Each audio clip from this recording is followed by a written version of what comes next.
स्वार्थासाठी कलह नसावा घरामध्ये आपुलकीच्या नात्यामधून स्नेह जपावा मनामध्ये येणाऱ्याला पाणी द्यावे मुखात वाणी गोड हवी जाणाऱ्याच्या मनात फिरुनी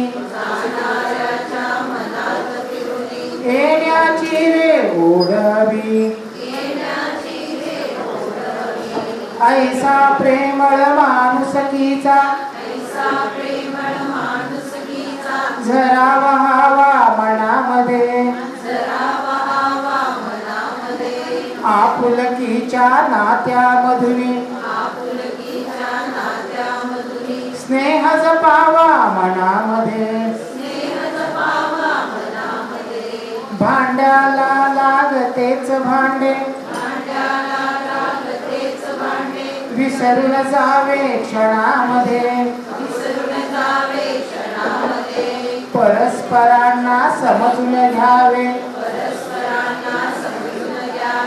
आडी नसावी मनामध्ये रुसवे फुगवे नको फुगाचे मोद राहावा मनामध्ये आपुलकीच्या नात्यामधून स्नेह जपावा मनामध्ये नित्य काळजी घरात घ्यावी वय झालेल्या पानांची ज्याची त्याला द्यावी जागा वयाप्रमाणे मानाची एकमताने निर्णय घ्यावा नको दुरावा मनामध्ये आपुलकीच्या नात्यामधून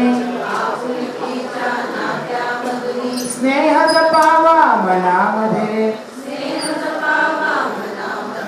लळा जिव्हाळा आत असावा नको उमाळावर करणी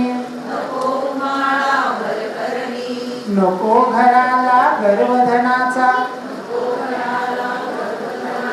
लीन राहावे प्रभुचरणी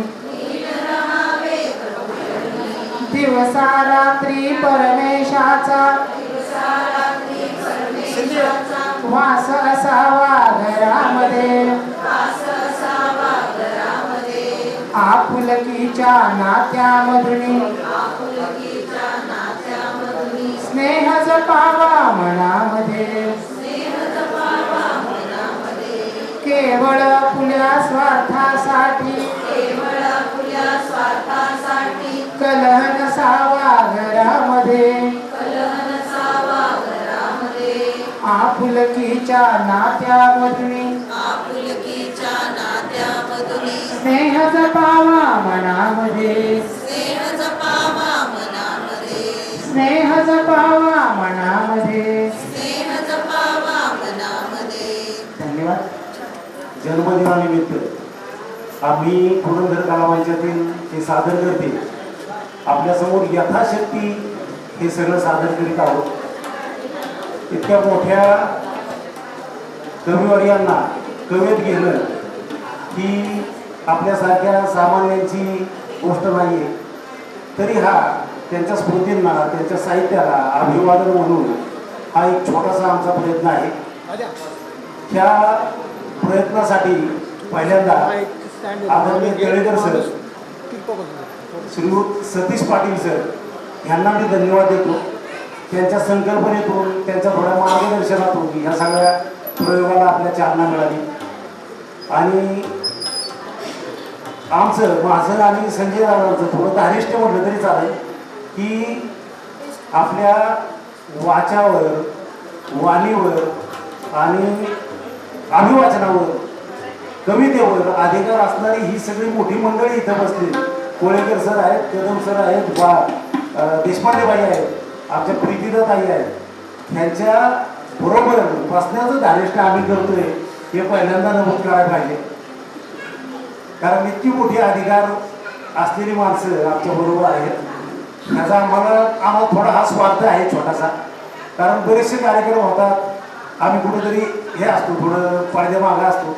पण म्हटलं ह्या कार्यक्रमात आपण कुठेतरी पडद्यासमोर यावं, हा थोडा स्वार्थ साधून आम्ही हे सगळं करतोय.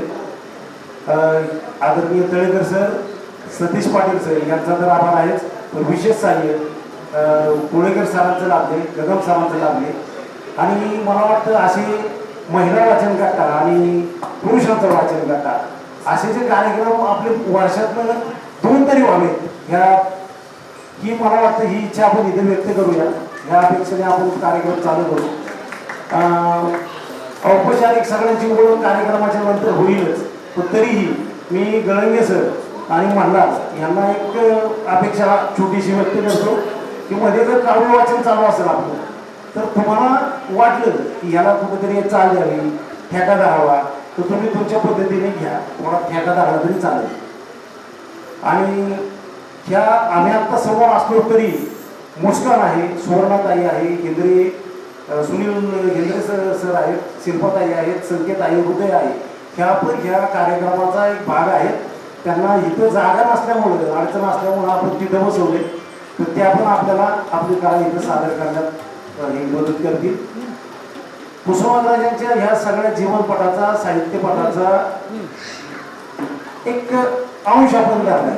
तुम्हाला आता दिसेलच, फक्त विशाखा आणि नटसम्राट आणि त्यातल्या काही कविता आपण घेतल्यात. त्यांचं एवढं मोठं साहित्य आहे, त्याला स्पर्श करायचं म्हटलं तरी आपल्याला 4-4, 5-5 तासाचं लिमिट पुरणार नाही. काही खूप चांगल्या चांगल्या कविता राहिल्यात, त्यांच्या जीवनातल्या चांगल्या पैलूंना, अजून काही पैलूंना इथं स्पर्श करता येणार नाही आपल्याला. आपण चांगल्या चांगल्या वेगवेगळ्या दुसऱ्या कार्यक्रमात ते सगळं भरून काढू. तर 2-3 सूचना मला करायच्या वाटतात. हा कार्यक्रम आहे साहित्यावरचा, वाचनाचा. तर प्रेक्षकांना, श्रोत्यांना, रसिकांना ही विनंती की अवधान थोडे इकडे द्या, कारण हा वाचनाचा कार्यक्रम आहे. आपले जे मोबाईल आहेत ते सायलेंटवर ठेवा किंवा बंद ठेवा. एक आपल्याला 2 तासात हा कार्यक्रम गोळी बंद मस्त करायचा आहे, छानपैकी आनंद घ्यायचा आहे, आस्वाद घ्यायचा आहे. इथं आमचे मान्यवर आहेत, गुरुवरी आहेत, त्यांच्यासमोर हे करतोय. ह्या सगळ्यांना इथं उपस्थित असलेल्या सगळ्या आदरणीयांना वंदन करून आम्ही हा कार्यक्रम चालू करतोय. सगळ्यात आता मुख्य सूत्रधार आहेत प्रीतीदा ताई, त्यांना मग तुम्ही कार्यक्रम चालू करायला विनंती करतो. धन्यवाद. एक चूक मोहनदादांनी जी केली ती सुधारते मी, की मला या लोकांच्या पंक्तीत त्यांनी बसवलंय आणि उगाच मोठेपणा दिलेला आहे. कारण मी खूप लहान आहे या लोकांच्या, आणि त्यांनी मला संधी दिली त्याबद्दल मी आता सगळ्या पुरंदर वाचन मंडळाचे आभार मानते. पहिले आजचा कार्यक्रम आज सुरू करू. कुसुमाग्रज दर्शन एक आनंद यात्रा. वी. शिरवाडकर, कुसुमाग्रज तथा तात्यासाहेब. मराठी भाषेला पडलेलं आणि साकार झालेलं एक स्वर्गीय स्वप्न. मराठी शारदेच्या प्रांगणात बहरलेलं एक टवटवीत झाड. कुसुमाग्रजांचं जीवन आणि त्यांच्या साहित्याची ओळख करून घेणं किंवा ओळख करून देणं हे समस्त मराठी माणसांसाठी आनंददायी झालेलं आहे. कुसुमाग्रजांचं जीवन आणि साहित्यिक उंची पाहता गेल्या शतकात महाराष्ट्रात जन्मलेल्या मोठ्या व्यक्तींमध्ये कुसुमाग्रजांची गणना होणं हे अगदी स्वाभाविकच आहे. त्यांच्या जीवनाचा प्रवास जाणून घेताना त्यांच्या काळातलं समाजमान, सामाजिक पर्यावरण, राजकीय परिस्थिती आणि जीवननिष्ठांची ओळख रसिक मनाला होत जाते.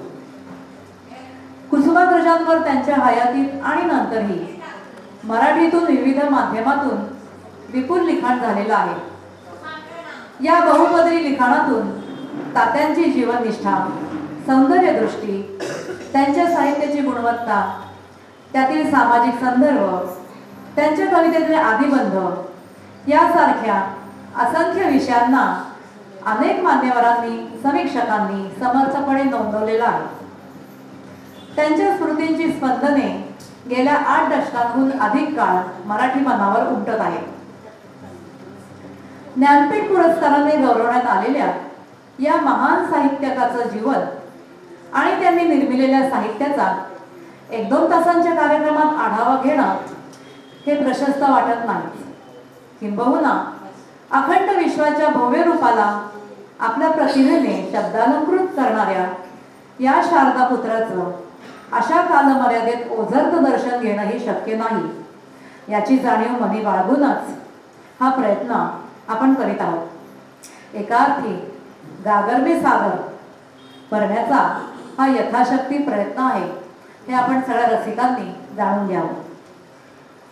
कुसुमाग्रजांचे धाकटे बंधू केशव रंगनाथ शिरवाडकर यांनी लिहिलेलं तो प्रवास सुंदर होता हे चरित्रपर पुस्तक, कुसुमाग्रजांचं वाटेवरल्या सावल्या, त्यांच्या कवितेची प्रस्तावना लिहिणाऱ्या वि. स. खांडेकर, शंकर वैद्य यासारख्या ज्येष्ठ लेखकाचं लिखाण आणि अनेक मान्यवरांनी वेगवेगळ्या माध्यमातून सांगितलेल्या त्यांच्या आठवणी यांचा संदर्भ घेत आजच्या कार्यक्रमाचा प्रवास सुंदर करण्याचा प्रयत्न आम्ही काही लोकांनी केलेला आहे.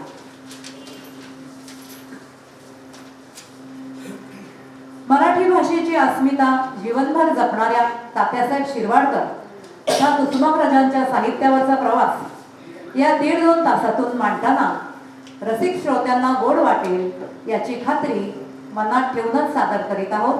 कुसुमाग्रज दर्शन. माझ्या मराठी मातीचा लावा ललाटास टिळा, तिच्या संग्यानी जागल्या दर्या खोऱ्यातील.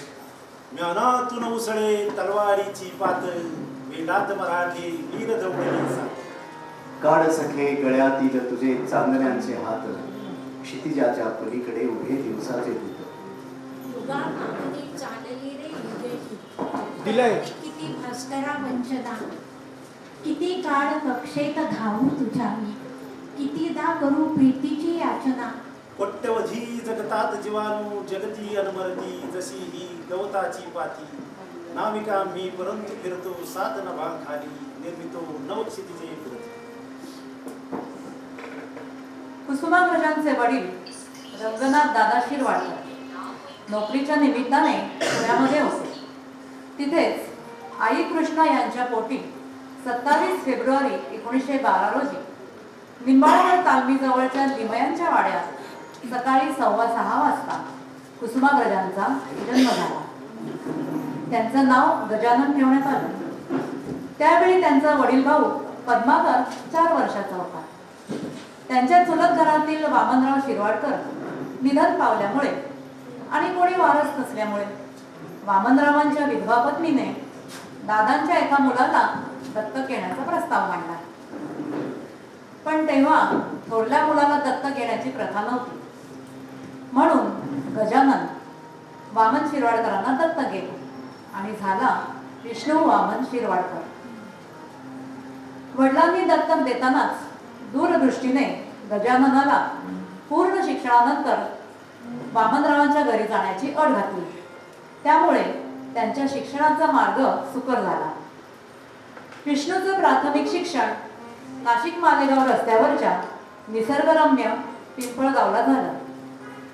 शाळा सुटली की दप्तर फेकून गावभर हुंदडायचा कार्यक्रम त्यांचा ठरलेला होता. नदी किनारी भटकायचं, मोराची पिसे गोळा करायची, काजवे डबीत पकडायचे आणि भरपूर मस्ती करायची, असं कुसुमाग्रजांचं बालपण रम्य झालं होतं. इंग्रजी पहिलीच्या वर्गाला असलेल्या पिंपळगावच्या नाईक सरांच्या व्यक्तिमत्वाचा विलक्षण परिणाम त्या वयामध्ये आपल्यावर झाल्याचं कुसुमाग्रज आवर्जून सांगतात. तात्यांचं माध्यमिक शिक्षण नाशिकच्या न्यू इंग्लिश स्कूलमध्ये झालं. सुट्टीच्या दिवसात वडील आपल्या आत्याकडे राहत असताना त्यांच्या यजमानांनी जोपासलेला ग्रंथसंग्रह हा तात्यांसाठी एक आकर्षण बिंदू होता. तिथेच त्यांना गडकऱ्यांचं दर्शन झालं आणि विशेष करून गडकऱ्यांच्या नाटकांनी त्यांच्या मनावर विलक्षण मोहिनी घातली ती संबंध आयुष्यभर. शिरवाडकर शालेय शिक्षणामध्ये मध्यम प्रतीचे विद्यार्थी होते, परंतु कुस्ती, क्रिकेट आणि इतर खेळामध्ये ते प्रवीण होते. लहानपणापासूनच असलेलं गजाननाचं देखणेपण तरुणपणीच्या विष्णूत राजबिंड झालं आणि नंतर अगदी वार्धक्यापर्यंतही ते खुलून दिसत होतं. सुट्टीच्या दिवसात नाशिकला एकत्र कुटुंबात राहताना, गावाबाहेर हिंडताना आपल्या बंधूबरोबर, वडिलांबरोबर वेगवेगळ्या विषयांवर चर्चा करण्यातून त्यांना कवितेची आणि साहित्याची गोडी लागली. 1930 मध्ये नाशिकच्या हम प्राठा महाविद्यालयात कला शाखेमध्ये शिरवाडकरांनी प्रवेश घेतला. माधव जुलियन यांच्या रविकिरण मंडळावरून त्यांच्या मित्रमंडळींनी ध्रुव मंडळ स्थापन केलं. जीवनलहरी हा कुसुमाग्रजांचा पहिला काव्यसंग्रह या मंडळाचं पहिलं आणि शेवटचं प्रकाशन ठरलं. महाविद्यालयीन जीवनात असताना मुक्त प्रवेशासाठी नाशिकच्या काळाराम मंदिराच्या सत्याग्रहातला सहभाग हा त्यांच्या पुढील सामाजिक जीवनाची चुणूकच होती. या वयामध्ये उमर खय्याम, रवींद्रनाथ, शेक्सपियर आणि पी.जी. बोरहाऊसच्या साहित्यांना भारावलेल्या अवस्थेत त्यांनी अनेक कविता लिहिल्या. 1934 मध्ये BA ची परीक्षा पास होऊन भयानक मंदीच्या त्या काळात तात्या हातात पदवी आणि डोळ्यात महत्वाकांक्षा घेऊन काळाची परीक्षा द्यायला तयार होते. सरकारी नोकरी करायची नाही असं त्यांनी ठरवलेलं होतं. चित्रपट सृष्टीत जाऊन तिथे काहीतरी भव्य दिव्य करायचा त्यांचा इरादा होता. त्यावेळी त्यांनी खुद्द शांताराम बापूंसमोर पण गाणं म्हणून ऑडिशन दिलेली बरं का. तात्या त्यावेळच्या त्या मनोवस्थेचं मिश्किलपणे वर्णन करताना लिहितात, मला फक्त सिनेमात जायचे होते असे नाही, एखाद्या चांगल्या संस्थेत जाऊन सिनेमा सृष्टीत क्रांती घडवून आणण्याची माझी मनीषा होती. तशा अनेक क्रांत्या मला करावायच्या होत्या, सामाजिक, राजकीय, नाटकात वगैरे. हे सर्व प्रकार मनातल्या मनात करता येतील तेवढे मी करून सिनेमाच्या क्रांतीपर्यंत येऊन पोहोचलो होतो. त्यानंतर प्रथम परुळेकरांच्या न्यू एज साठी तात्यांनी मुलाखत दिली, पण त्यांना नोकरी मिळाली ती दैनिक सकाळच्या प्रभा साप्ताहिकात. ती नोकरी सोडल्यावर ते पुण्यामध्ये लोकशक्तीत रुजू झाले. ती आठवण काढताना कुसुमाग्रज सांगतात, लग्नाच्या गोंधळात अनोळखी माणसांना पाठवर बसवावे त्याप्रमाणे मला कोणीतरी कामावर रुजू करून घेतले. त्यानंतर वालचंद कोठारींच्या प्रभात मध्ये त्यांनी 3.5 वर्ष काढली. त्याच काळात विशाखातील अनेक उत्कृष्ट कविता रात्रपाळीतच त्यांनी लिहिल्या. त्यांना त्यांच्या पाठचे केशव आणि कुसुम ही भावंडे होती. कविता लेखनासाठी त्यांनी कधी केशवाग्रज तर कधी कुसुमाग्रज या टोपण नावाने नियतकालिकांमधून कविता पाठवल्या होत्या. पण पहिली कविता जिच्या खाली टोपण नाव होतं कुसुमाग्रज, ती पहिल्यांदा छापून आलेली कविता असल्याने त्यांनी पुढे तेच टोपण नाव कायम ठेवलं. गडकरींनी गोविंदाग्रज नावाने काव्यलेखन केलेलं होतं, त्याचाच हा प्रभाव होता. तात्यासाहेबांनी मराठी साहित्यातील जवळजवळ सगळे साहित्य प्रकार लिलया हाताळत हर एक प्रकारात आपल्या प्रतिमेची उतरावून ठेवली. स्तंभलेखन, कथा, कादंबरी, ललित लेखनसंग्रह, नाटक आणि काव्यलेखनात तात्यांच्या लेखणीनं आपले आविष्कार दाखविलेच. तथापि कविता व नाटक ही त्यांच्या सर्जनशील प्रतिभेची मुख्य क्षेत्रे होती. तरीही कवितेवरचं त्यांचं प्रेम आणि प्रभुत्व अद्वितीय ठरलं. तात्यासाहेब शिरवाडकर समस्त मराठी जाणांच्या मनात कवी कुसुमाग्रज याच नावाने अखंड विराजमान झाले. कुसुमाग्रजांच्या आयुष्यातील सगळ्यात महत्त्वाची आणि प्रचंड उंचीची घटना म्हणजे त्यांच्या प्रतिभाशाली लेखणीतून झालेला क्रांतीचा जय जयकार ह्या कवितेचा जन्म. पुण्यात दैनिक प्रभातमध्ये असताना कलकत्त्याहून 12 जुलै 1939च्या रात्री टेलिप्रिंटरवर प्रक्षोभक बातमी आली. डमडमच्या तुरुंगात जतीनदास या क्रांतिकारकाला फाशीची शिक्षा सुनावली गेली होती आणि त्यावेळी तिथल्या कायद्यांनी त्या शिक्षेविरोधात उपोषण आरंभलं होतं. आपलं त्यावेळेचं लिखाण बाजूला सारून त्याच रात्रपाळी कुसुमाग्रजांच्या लेखणीतून प्रसवली गरजा जय जयकार क्रांतीचा, गरजा जय जयकार, अनवजरांची छातीवरती घ्या झेलून प्रहार. स्वातंत्र्य प्राप्तीसाठी सर्वस्व अर्पण करायला तयार झालेल्या देशभक्तांच्या मनातला भाव अत्यंत प्रभावीपणे तात्यांच्या कवितेतून व्यक्त झाला होता. पेरुगेट पोलीस चौकीजवळच्या एका अंधाऱ्या खोलीत जन्मलेली ही कविता मराठी साहित्यात अमरपदावर पोहोचली. कुसुमाग्रजांच्या कवितेचा अभ्यास करणाऱ्या डॉक्टर व.दी. फुंडे यांनी याबाबत खूप सुंदर आठवणी सांगितल्या आहेत. ही कविता प्रसिद्ध झाल्यावर तिचा चहूबाजूंनी प्रचंड मोठ्या प्रमाणात स्वीकार झाला. तिची मोठमोठ्या साहित्यिकांनी विचारवंतांनी दखल घेतली. बा भ बोरकरांनी गोव्यात एक पोर्तुगीज वृद्धा मानलेली आई होती त्यांची. तिला ह्या कवितेचा अनुवाद कोकणीत करून सांगितला. त्यावेळी त्या माऊलीच्या मुखातून बाहेर पडले, अरे हे तर फ्रान्सचे जे राष्ट्रगीत आहे ना, त्या ला मार्सेलिस यापेक्षाही श्रेष्ठ आणि सरस काव्य आहे रे. पहिल्यांदा प्रसिद्ध होताना या कवितेचं शीर्षक होतं डमडमच्या तुरुंगातून. पण पुढे दुसऱ्या आवृत्तीत हे शीर्षक बदलून क्रांतीचा जय जयकार असं केलं गेलं. डमडमच्या तुरुंगातून या शीर्षकावरून क्रांतिकारकांच्या या हुंकाराला एक प्रादेशिक मर्यादा प्राप्त होत होती. पण क्रांतीचा जय जयकार या शीर्षकामुळे हे काव्य साऱ्या विश्वातील क्रांतिकारकांचं तर झालंच, पण आपल्या देशावर प्रेम करणाऱ्या कुठल्याही नागरिकांचं झालं. मला वाटतं एकतर्फी हा सगळा प्रकार होतोय. आपण क्रांतीचा जय जयकार या कवितेच्या निमित्तानं तुम्ही जर माझ्या पाठीमागं शेवटच्या ओळ जर म्हटली ना, गरजा जय जयकार क्रांतीचा गरजा जय जयकार, अजून भारी वाटेल हे सगळं. आपण उत्स्फूर्तपणे म्हणतो गरजा जय जयकार क्रांतीचा गरजा जय जयकार, अनवज्रांचे छातीवरती घ्या झेलून प्रहार. खळखळू द्या या अदेश मुकला हातापायात, पोलादाची कायतमा मरणाच्या दारात. सर्पांनो उद्दाम आवळा कसून या पाश, विजेल मनगट भरी उरातील अभंग आवेश. तडिता घाते कोसळेल का तारांचा सांभार, कधीही तारांचा सांभार. गरजा जय जयकार क्रांतीचा गरजा जय जयकार. क्रुद्ध भूक पोटात घालू द्या खुशाल थैमान, कुरतडू द्या आतडी होऊ द्या रक्ताचे पान. संहारक काली तुझ देती बळेचा आव्हान, बलशाली मरणाहुन आहे आमचा अभिमान.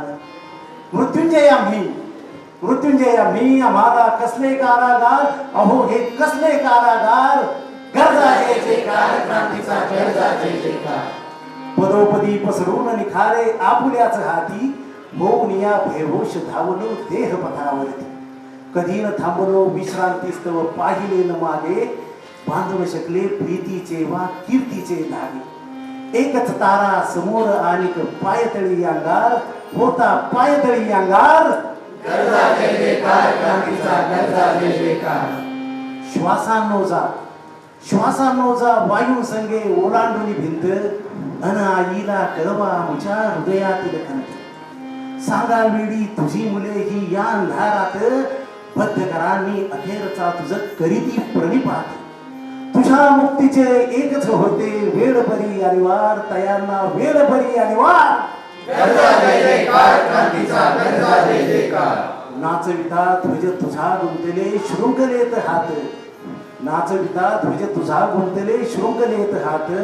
तुझ्या यशाचे पवाड गाता गळ्यात येतात, चरणांचे तव पूजन केले म्हणून गुन्हेगार.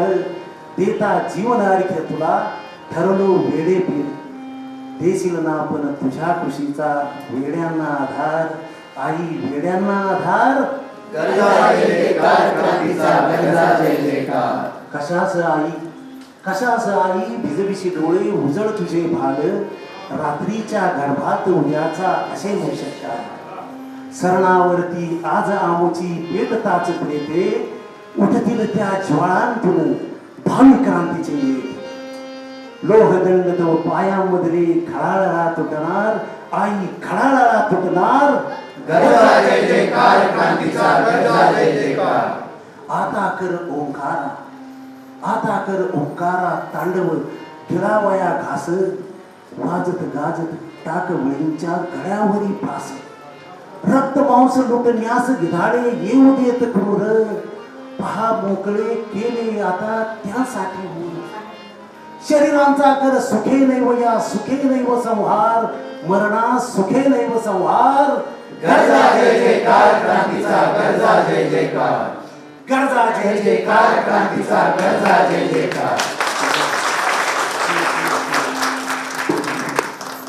कुसुमाग्रजांचे 1933च्या जीवन लहरी या कविता संग्रहानंतर 1942 साली विशाखा आणि त्यानंतर 1947 ते 1994 दरम्यान समिधा, किनारा, मराठी माती, हिमरेषा, वादळवेळ, छंदोमय, मुक्ताय, श्रावण, माधवी आणि अक्षरबाग इत्यादी कविता संग्रह प्रकाशित झाले. कविवर्य भाब बोरकरांचं संपादन असलेल्या रसयात्रा हा कविता संग्रह मराठी भाषेचं लेणं आहे. प्रवासी पक्षी या कविता संग्रहाला कवी शंकर वैद्य यांचे अतिशय अभ्यासपूर्ण संपादन लाभलेलं आहे. वि. स. खांडेकरांची वाचनीय प्रस्तावना लाभलेल्या विशाखाचा जबरदस्त प्रभाव 1942 पासून आज तागायत रसिकांवर पडलेला आहे. वि. स. खांडेकर हे तात्यांच्या कवितांचे मोठे चाहते. 1936-37 पासून कुसुमाग्रजांच्या कविता वेगवेगळ्या मासिकातून प्रसिद्ध होऊ लागल्या आणि त्या वेळेपासूनच या कवीचं वेगळेपण खांडेकरांच्या मनात घर करून राहिलं.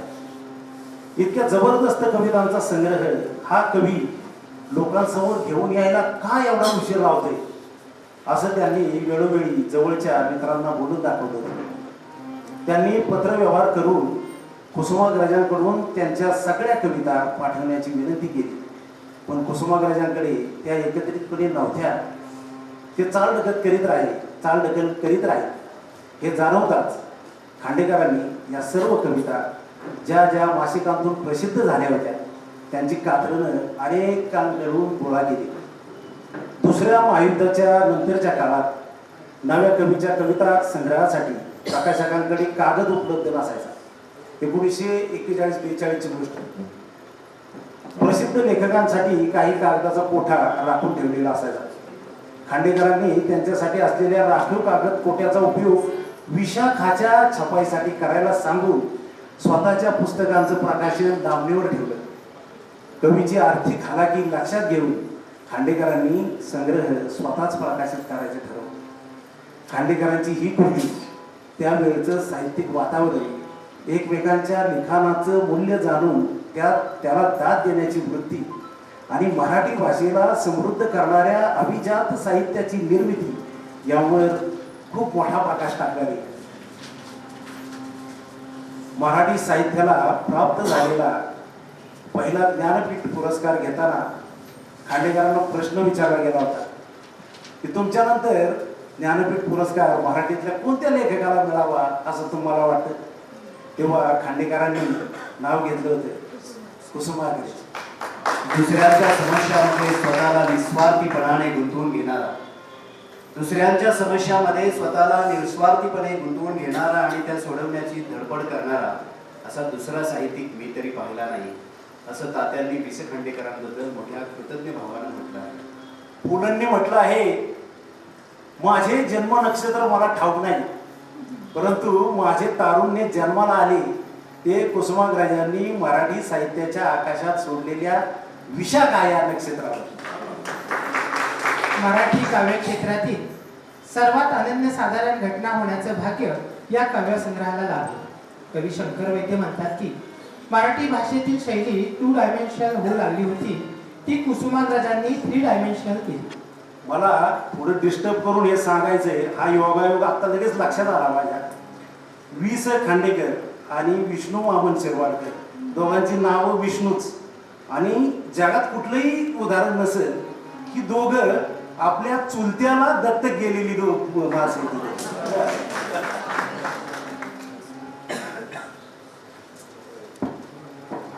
विशाखासारखा मराठी सारस्वताची शोभा वाढवणारा अद्वितीय कविता संग्रह आणि अलौकिक प्रतिभा संपन्न असा कुसुमाग्रज कवी सादर करणाऱ्या वि. स. खांडेकरांना या ठिकाणी आपण कृतज्ञ भावनेने वंदन करायला हवं. क्रांतीचा जय जयकार दूर मनोऱ्यात, पाचोळा, लिलाव, बळी, पृथ्वीचे प्रेमगीत. कोलंबसाचे गर्वगीत, सात, आगगाडी आणि जमीन, समिधा, कणा यांसारख्या कविता मराठीवर प्रेम करणाऱ्या प्रत्येकाने नीट समजून घ्यायला पाहिजे. एवढंच नाही तर पाठ करायला पाहिजे. कुसुमाग्रजांची जीवनदृष्टीच त्यांच्या अनेक कवितांमधून प्रकट झालेली आपल्याला दिसते. यापैकी काही कवितांचं आता आपण अभिवाचन करूया. रसयात्रा या संपादित काव्यसंग्रहातली कुसुमाग्रजांची स्वप्नांची समाप्ती कविता. स्नेहहीन ज्योतिपरी मद होई शुक्र तारा, काळ्या मेघखंडास त्या किनारती निळाधारा. स्वप्नासम एक एक तारा विरे आकाशात, खिरे रात्र कणकण प्रकाशाच्या सागरात.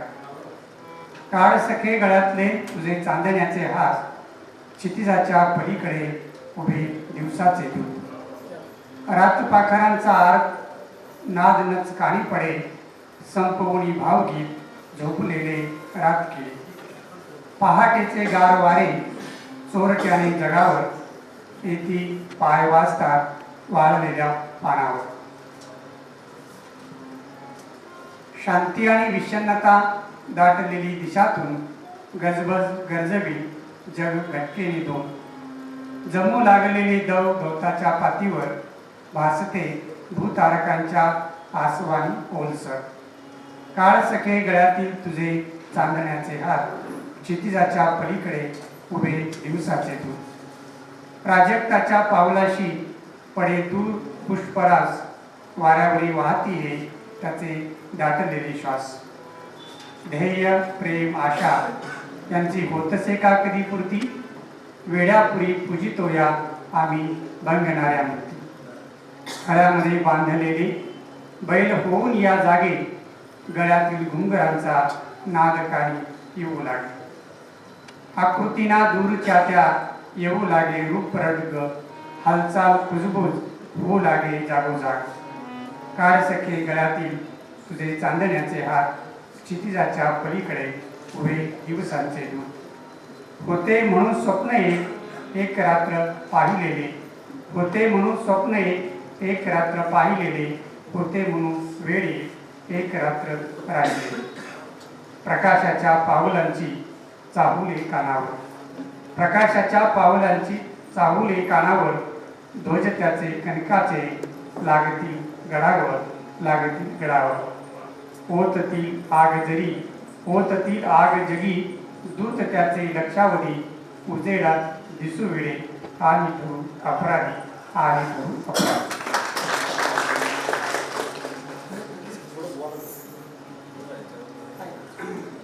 या दोन ज्या कविता आहेत त्या कुसुमाग्रजांच्या अतिशय वाचकप्रिय आणि लोकप्रिय अशा कविता आहेत. या कवितांमधून कुसुमाग्रजांची असणारी सौंदर्य वृत्ती, त्यांचा मानवतावादी दृष्टिकोन, स्वातंत्र्यप्रेम या सगळ्या गुणांचा उल्लेख या कवितांमधून येतो. त्यांची दुसरी गाजलेली कविता आहे आही नकुल नावाची. साप आणि मुंगूस यांच्यातल्या संघर्षाचं ते प्रतीक आहे. त्या प्रतीकावरची थोड्याशा कविता या दीर्घ आहेत, पण त्यातला जो संग्राम आहे आणि त्याचा जो संघर्ष आहे तो या रूपातून व्यक्त होतो. की जसा एखादा हुकुमशाह असावा आणि त्या हुकुमशाला नमवणारा एखादा कुणीतरी पुढे यावा, तसंच वर्णन साप आणि मुंगूस याच्या रूपात कवीने केलेलं आहे. ती कविता मी तुमच्यासमोर ठेवतो. पोतीत विखारी वातावरणी आग, हा वळसे घालीत आला मंथर नाग. मधुनीच उभारी फणा करी फुटकार, ते ज्वालामुखीला काय अचानक जाग. कधी लवचिक पाते खग्गाचे लवलवते, कधी वज्र धरेवर गगनातून कडकडते, कधी गर्भ रेशीम पोतमध्ये जरतार, प्रमदेचे मादक वस्त्र जणू सळसळते. हे नागाचं केलं सगळं वर्णन. मार्गावर याच्या लवत तृणाची पाती, पर्णावर सुमने मोडून माना पडती. थरथरती झुडपे हादरती नववेली, जग गुलाम सारे या सम्राटा. चालला पुढे तो काय ऐट आनंद, अग्नीचा ओहळ ओहळतो जागू मंद. टाकली यमाने कटार वा कनकाची, चालली बळीचा वेध घेत घेत. वा तांडव करता सोम प्राशुन काली रक्तान आली शिर मुंडावळ भाली थळथळ्या नाचता नरड्यावर प्रेतांच्या ते कंकण निघून पडले भूतवर खाली चालला पुढे तो लचकत मुरडत मान अवतरे मूर्तिमान मल्हारातील तान चांचल्य विजेचे दर्याचे गांभीर्य चालला मृत्यूचा मान करीच महान या पहिल्या ह्याच्यामध्ये सगळं हे नागाचं वर्णन केलं. आता अशा नागाला सुद्धा कुणीतरी सामोरा जाणारा कुणीतरी असतो तो नकुलच्या स्वरूपात आपल्याकडे येतो.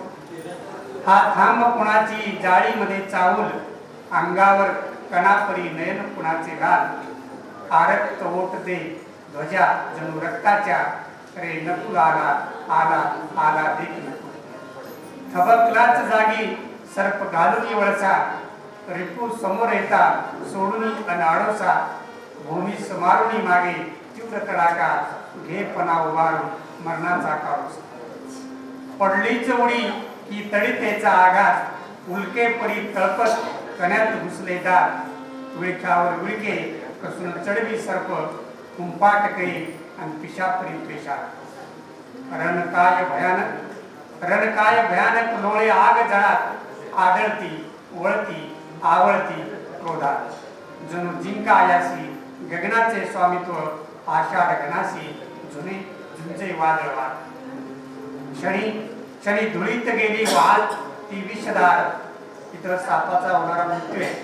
क्षणी धुळीत गेली वाल ती विषधार शतखंडित झाले ते गर्वोन्न दूर विच्छिन्न तनुतन उपसुनी काढून दात वाऱ्यापरी गेला नकुल वनात. शेवटची रचना संग्राम सरे रक्ताचे गोगळ जाती आनंदे नाती त्यात तृणाची पाती पिंजून कापसा परी पडे तो नाग पिंजून कापसा परी पडे तो नाग ते खंड गळाया जमले कीटक होती ते खंड गळाया जमले कीटक होती. मला वाटतं अतिशय सुंदर स्वरूपामध्ये सरांनी त्याचं अभिवाचन केलेले. आपण पुढे जाऊया. शेकडो वर्षाच्या गुलामगिरीत निद्रिस्त झालेल्या भरतखंडाला खडबडून जागा करणाऱ्या छत्रपती शिवाजी महाराजांच्या निष्ठावंत शिपायांच्या निश्चिम त्यागातूनच स्वराज्य निर्माण झालं. सरदार प्रतापराव गुजर आणि त्यांचे 6 सहकारी यांच्या अतुलनीय धाडसाची ही घटना इतिहासाच्या गर्भात हरवली होती. तिला आपल्या प्रतिभेतून शब्दबद्ध केलं कुसुमाग्रजांनी. त्यांच्या 7 या काव्यातून त्याला समर्पक स्वरसाज चढवला पंडित रघुनाथ मंगेशकर यांनी आणि गायलं लता दिदींनी. ऐकूया. आपल्याला हृदयनाथांनी संगीतबद्ध केलेली 4 कडवी माहिती, पण ही कविता पहिल्यापासून पहिली 5 कडवी आहेत अजून ते आपल्या कानावर पडत नाही. ही सगळी पार्श्वभूमी आहे या पोषयांची, ती जबरदस्त आहे. महाराज काय लिहित आहेत बघा. प्रतापराव गुजरांना महाराजांचं पत्र जाते.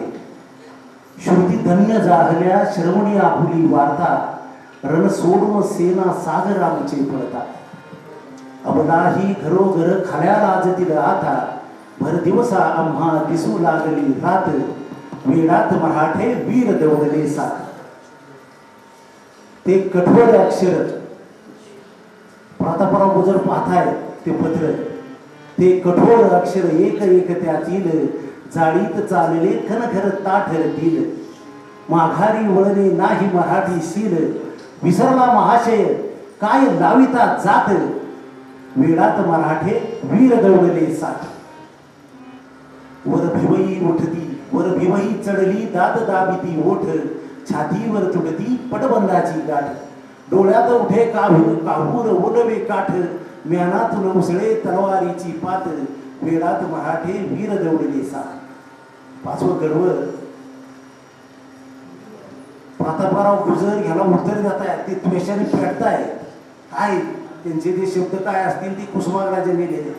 जरी काल दाविली जरी गनिमांना पाठ जरा गनिमांना पाठ जरी काल विसरलो जरा मराठी जात जरी काल विसरलो जरा मराठी जात. हा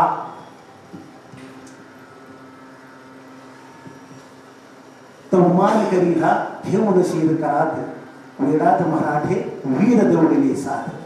आता आपल्या समोर संगीतात पेटी तबल्यावर हे गाणं आपल्याला संकेत कांबळे याच्या आवाजातून आपण ऐकूया.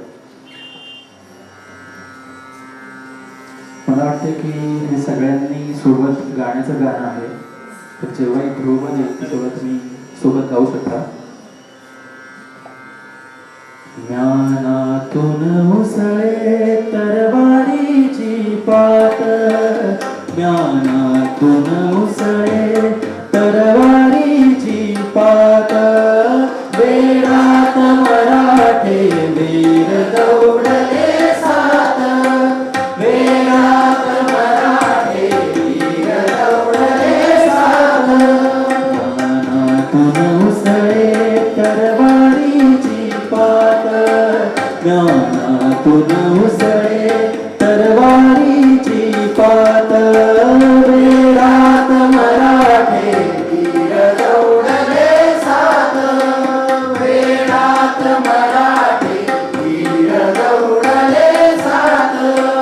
ते फिरता बाजूस डोळे किंचित ओले, फिरता बाजूस डोळे किंचित ओले, सरदार सहासर साहून उठले शेले, रिकी भीत टाकले पाय झेलले भाले, उसळले धुळीचे मेघसात निमिषात, उसळले धुळीचे मेघसात निमिषात, वेडात मराठे वीर दौडले सात, वेडात मराठे वीर दौडले सात. आश्चर्य मुग्धता कोण मागुती सेना,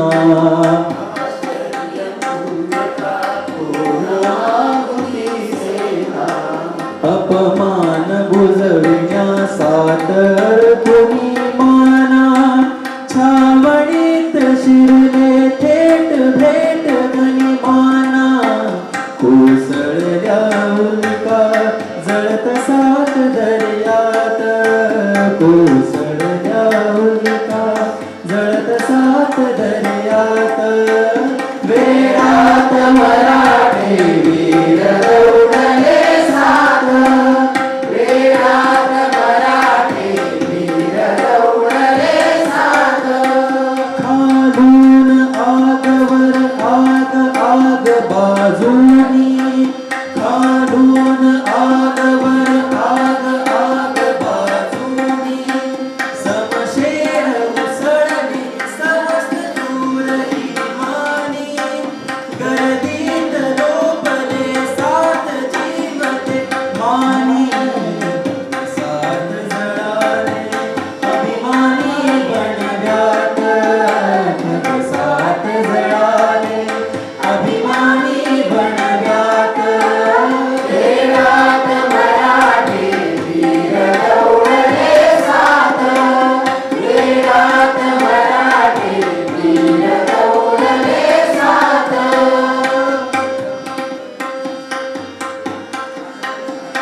कोलंबसाचं गर्वगीत हे कुसुमाग्रजांना कोलंबसांबद्दल वाटणाऱ्या आकर्षणाचं विलक्षण शब्दरूप आहे. आकांक्षा प्रति जिथे गगन ठेंगणे हे आपल्या कोल्हटकरांची उक्ती प्रचंड देहवाद प्रकट करणाऱ्या या कवितेतून सर्वांना आठवते. कोलंबसाचं गर्वगीत ही जबरदस्त कविता आहे कुसुमाग्रजांची. खूप दीर्घ आहे तशी. जेवढी जमते तेवढे आपण कडवी फक्त म्हणूया पुस्तकपैकी. हे सगळं वाचन हे करतोय ना आपण. मला वाटतं आपण ह्या कविता मुळातून परत वाचाव्या, शोधाव्या आणि त्या नीट व्यवस्थित समजून घ्याव्या. सगळं पुस्तक वाचून.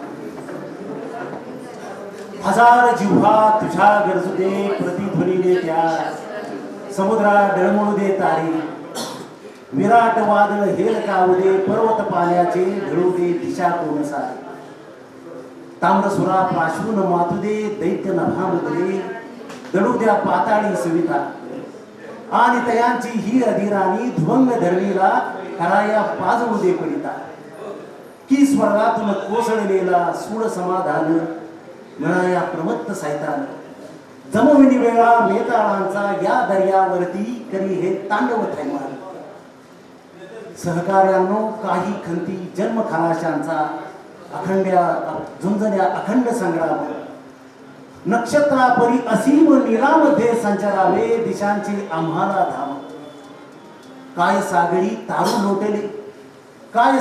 तारू लोटले परताया मागे असे का हा फुला बाणा त्याहून घेऊ जळी समाधी सुखे कशासाठी जपावे पराभूत प्राणा कोट्यवधी जगतात जीवाणू जगती अनमरती जशी ही गवताची पाठी नाविका मी परंतु फिरतो सात नभां खाली निर्मितो नवक क्षितिजे पुढती.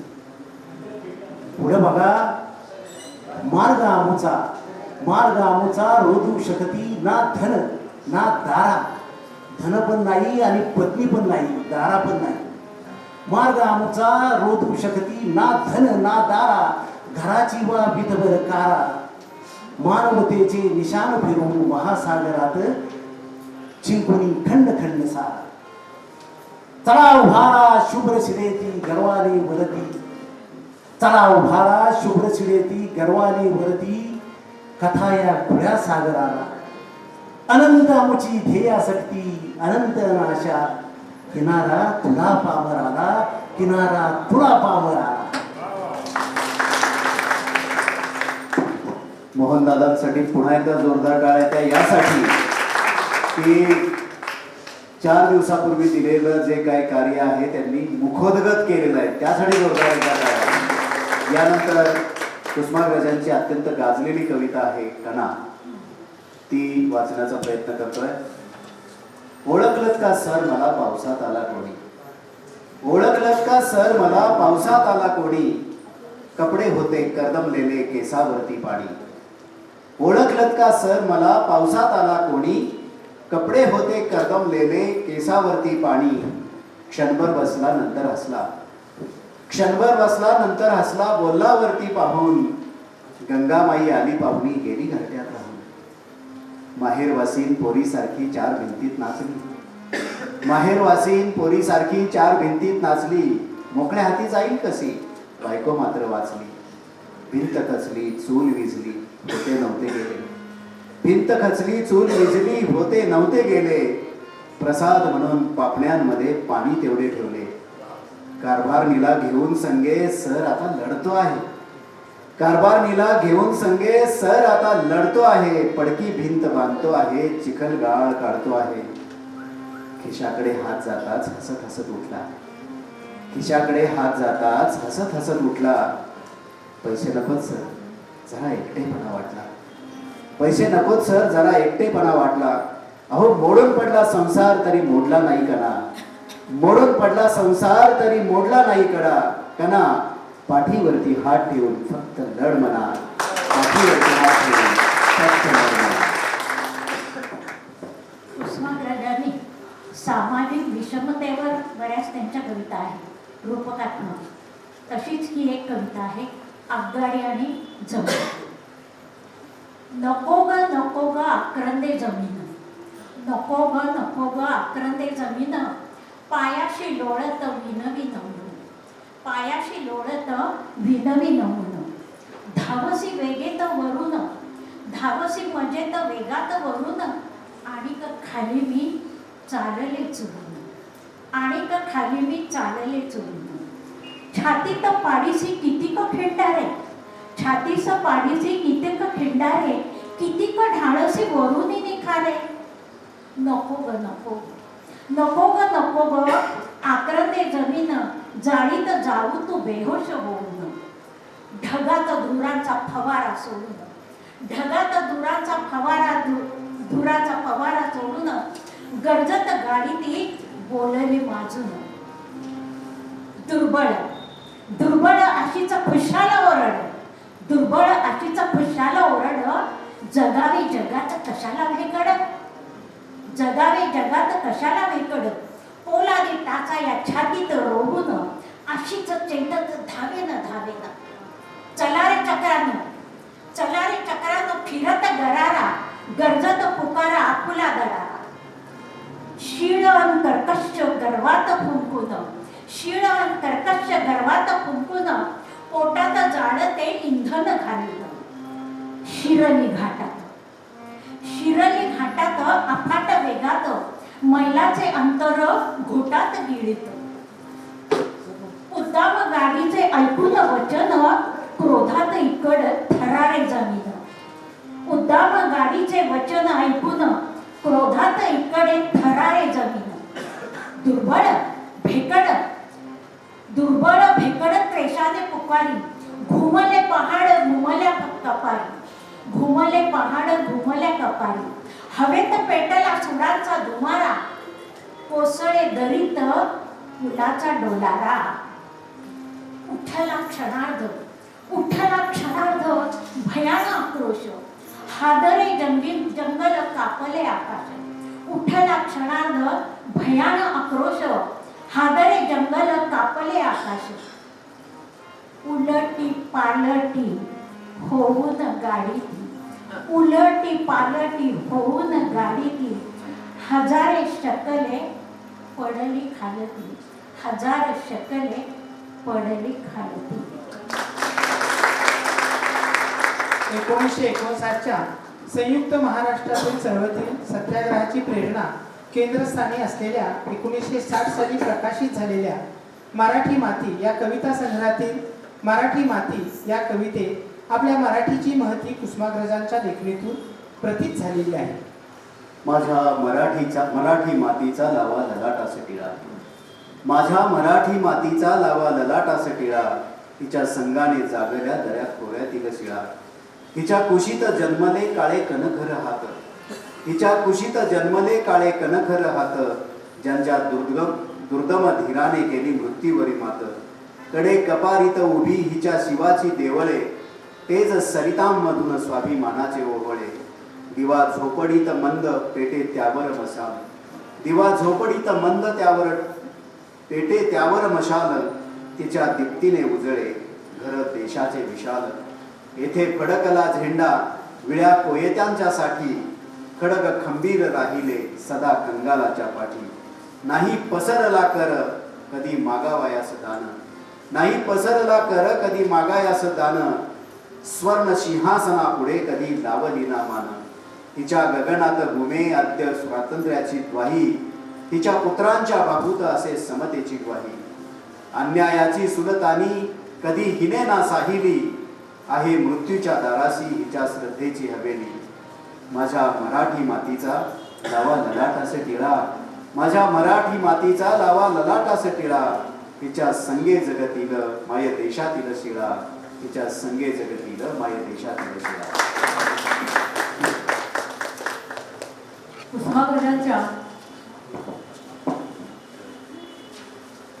कुसुमाग्रजांच्या सामाजिक विषमता, अंधरुढी, अन्यायाविरुद्ध आवाज उठवणाऱ्या किंवा ध्येयवाद जपणाऱ्या कवितांबरोबरच त्यांच्या प्रेमकविताही रसिकांना प्रचंड आवडून गेल्या. तात्यांच्या स्वभावातच एक निष्ठीपणा भरलेला होता. त्यांच्या गंगूबाई बरोबरच्या लग्नाआधीची पत्रे ही त्यांच्या ठाम आणि मिश्किल स्वभावाचं सुंदर दर्शन घडवणारी आहे. 1944 साली कुसुमाग्रजांचा विवाह गंगूबाईंशी झाला. लग्नानंतर मनोरमा नावाने अखंड साथ करणाऱ्या आपल्या सहचारिणीबद्दल तात्यांच्या मनात सदैव आदरभाव जागृत होता.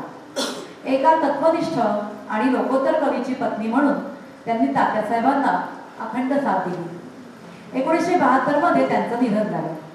त्यानंतर मनोरमाताईंच्या जाण्याचा सर कुसुमाग्रजांच्या अनेक कवितांमधून व्यक्त होत राहिलेला जाणवतो. कुसुमाग्रजांच्या प्रतिभावान कवीच्या लेखणीने प्रेम कवितांचा बाजच अधिक भव्य आणि प्रचंड व्यापक केला. विश्वाला गवसणी घालणाऱ्या त्यांच्या प्रतिभेतून जन्माला आलं पृथ्वीचं प्रेमगीत. पृथ्वीचं प्रेमगीत. कल्पनेची श्रीमंती काय असते या कवितेतनं आपल्याला दिसते. किती वृक्ष खरं, भौगोलिक सगळं, सूर्य, सूर्यमाला, फिरणारे ग्रह, पण कवीला काय सुचतं, संवेदनशीलता किती असते ती बघा. पृथ्वीचं प्रेमगीत. युगा मागुनी चालली रे युगे ही, करावी किती भास्करा वंचना. युगा मागुनी चालली रे युगे ही, करावी किती भास्करा वंचना. किती काळ कक्षेत धावू तुझ्या मी, किती काळ कक्षेत धावू तुझ्या मी, कितीदा करू प्रीतीची याचना. नभाळीत येना उमाळे उसासे, नदी आग अंगात आतावरे. विझुनी आता यौवनाच्या मशाली, उरी राहिले काजळी पोपुरे. परी अंतरी प्रीतीची ज्योत जागे, परी अंतरी प्रीतीची ज्योत जागे. अविश्रांत राहील अनजागती. न जाणे न येणे कुठे चालले मी, न जाणे न येणे कुठे चालले मी. कळे तू पुढे आणि मी मागुती, कळे तू पुढे आणि मी मागुती. दिमाखात तारे नटोनी थटोनी, दिमाखात तारे नटोनी थटोनी. शिरी टाकी ते दिव्य उल्का फुले.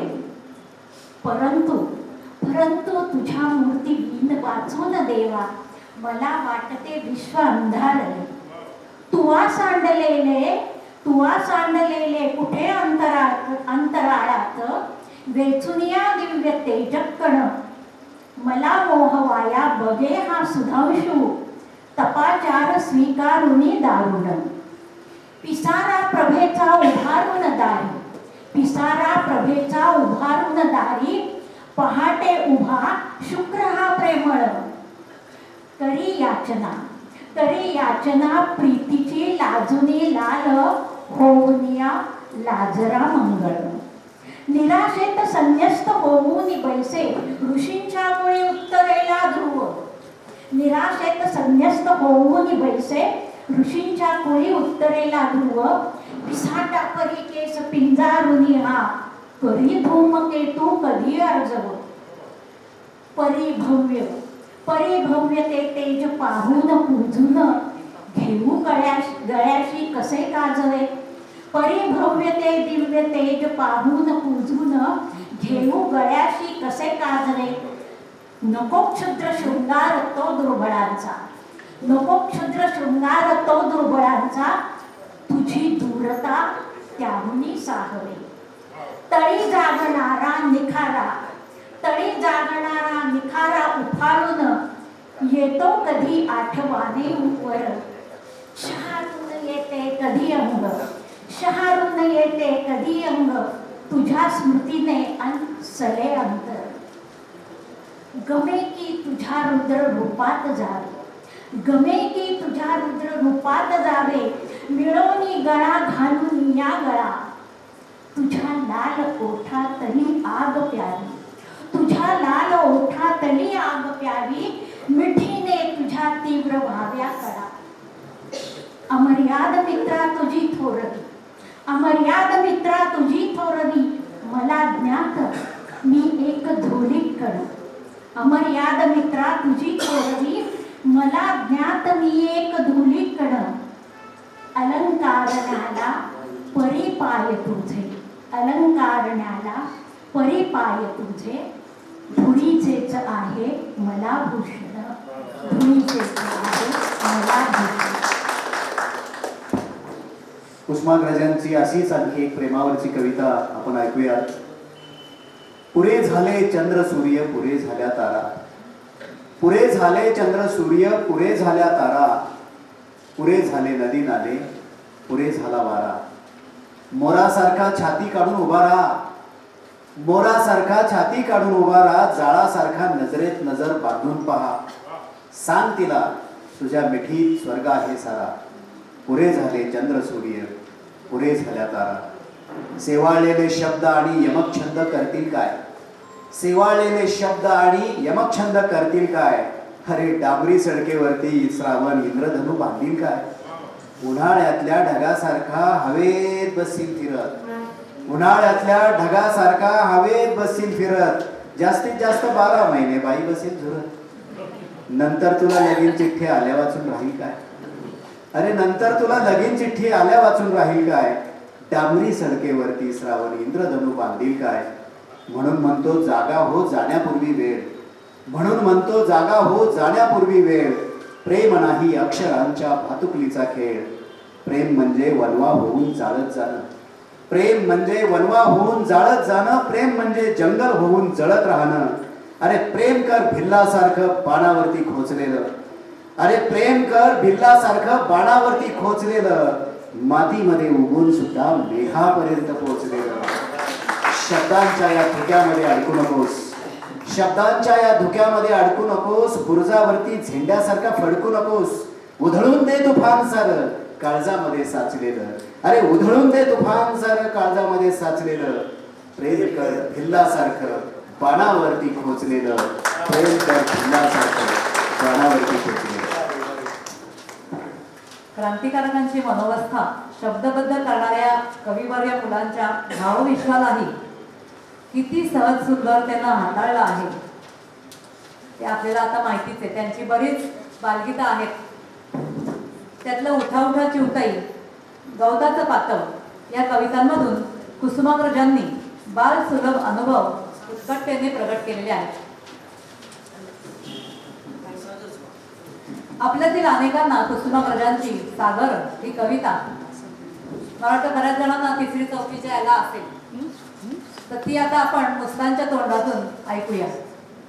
नमस्कार. नमस्कार ताजी कविश्रेष्ठ कुसुमाग्रजांच्या पवित्र स्मृती सन्मालन करून त्यांची सादर ही कविता सादर करण्याचा प्रयत्न करते.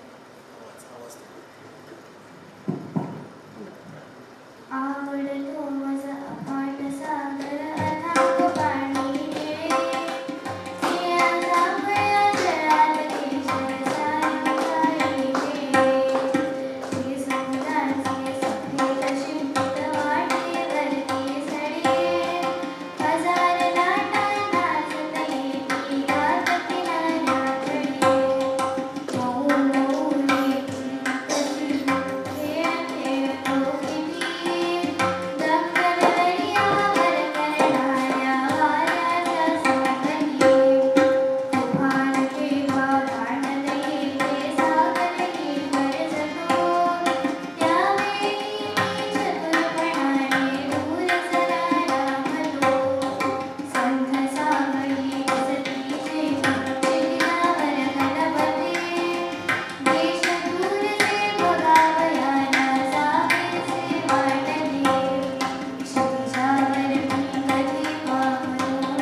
तुझं नाव सांग ना एकदा. मुस्कान. मुस्कान ताजी मुस्कान आपल्याला प्रत्येक कार्यक्रमात तिचा हे असतो की हसरी काशी द्यायची हसरी हा, काशी हसरी काशी. छान मुस्कान. या कवितेच्या निर्मिती मागील आपली भूमिका मांडताना कुसुमाग्रज एके ठिकाणी लिहितात, कवी जेव्हा एखादा विचार आपल्या काव्यातून मांडतो तेव्हा त्यांना तो बाजारात जाऊन विकत आणलेला नसतो. तो त्याच्या व्यक्तित्वाशी एकरूप झालेला असतो. त्याच्या भावसृष्टीत त्याला महत्त्वाची जागा मिळालेली असते आणि हा विचार व्यक्त करताना एखाद्या पुस्तकातील तर्कबद्ध सिद्धांत तो मांडत नाही, तर आपल्या अंतःकरणातील श्रद्धाच तो प्रकट करीत असतो. आता आपण नाटककार शिरवाडकर त्यांच्या ह्या पैलूंवर नाटककार म्हणून आपण त्या टप्प्यावर चाललो. शिरवाडकरांवर शेक्सपियरच्या नाटकांचा जबरदस्त प्रभाव होता. त्यांनी शेक्सपियरच्या मॅकबेथ, ऑथेल्लोचा खूप चांगला अनुवाद केला. शेक्सपियरच्या किंग लिअर या नाटकातील एका प्रसंगातून प्रेरणा घेत नटसम्राट ही तितक्याच उंचीची अजरामर शोकांतिका शिरवाडकरांनी निर्माण केली. दूरचे दिवे, दुसरा पेशवा, कौंतेय, राजमुकुट, ऑथेल्लो, ययाति आणि देवयानी, वीज मानाली धरतीला, नटसम्राट आणि त्यानंतर महंत, बॅकेट, विदूषक, मला वाटतं नंतर त्यांनी हे पण केलं, बरीच नाटकं हे झाली. ज्येष्ठ समीक्षक प्राध्यापक विभा देशपांडे एका लेखात लिहितात की तात्यासाहेबांनी आपल्याला नाटक कसे सुचते या संबंधात म्हटले आहे, मला नाटक नेहमी व्यक्ती माणसाच्या स्वभाव धर्मात त्याने भोवताच्या परिस्थितीशी केलेल्या संघर्षात सापडलेला आहे. माणसाचं मन हा नाटकाचा विषय असतो, घटनांची गुंतागुंत हा नव्हे. नाटक सापडणं म्हणजे आपल्या 100 मी मधला एखादा मी नाट्य व्यक्तीशी स्वभावाने, वृत्तीने, आशा आकांक्षेने, वास्तवतेने नाही तर कल्पनेने बांधला जाणे. पाण्याचा थेंब समुद्राशी किंवा मातीचा कण डोंगराशी बांधलेला असतो त्याप्रमाणे. पहिल्या बाजीरावाच्या जीवनावरचं दुसरा पेशवा, कर्णावरचं कौंतेय, झाशीच्या राणीच्या जीवन संघर्षावरील वीज म्हणाली धरतीला ही नाटके त्यांच्या भूमिकेला दुजोरा देणारीच ठरतात. त्यांच्याच वीज म्हणाली धरतीला या नाटकामधील त्यांनी लिहिलेलं आणि फैयाज यांनी त्यांच्या स्वरांनी संस्मरणीय केलेलं नाट्यपद आपण ऐकूयात संकेतच्या स्वरात. हे सुरांनो चंद्रवा. Ah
कमाल कमाल कमाल संकेत आपल्या एका आखेला ओ देऊन साथ घेऊन पुण्यावरून तो आला दुपारी इथं पाठीमागे प्रॅक्टिस केली किती 10 मिनिटं आणि हे साध्य केलं जे वडील पण आहे तिथं वडिलांना सुद्धा धन्यवाद संकेत दादा या की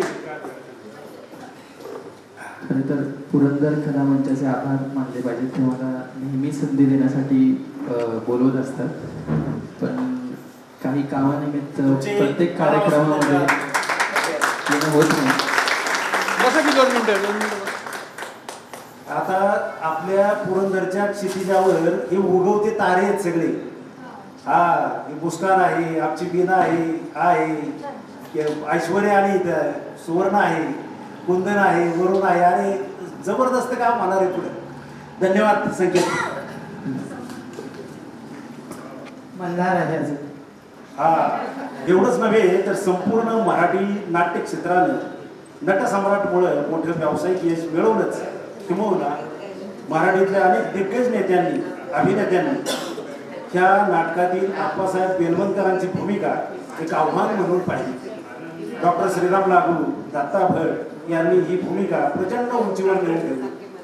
सतीश दुभाषी चंद्रकांत गोखले यशवंत दत्त मधुसूदन कोल्हटकर प्रभाकर पलशीकर राजा गोसावी लक्ष्मण देशपांडे उपेंद्र भट यांनीही या भूमिकेत आपापल्या परीने रंग भरण्याचा यशस्वी प्रयत्न केला. याच नाटकातील अनेक स्वगत आजही मराठी रंगभूमीची कीर्ती जगभरात पसरविण्यासाठी सशक्त राहिले आहे. यातलंच एक स्वगत आपल्या समोर सादर करीत आहे हृदया जगताप.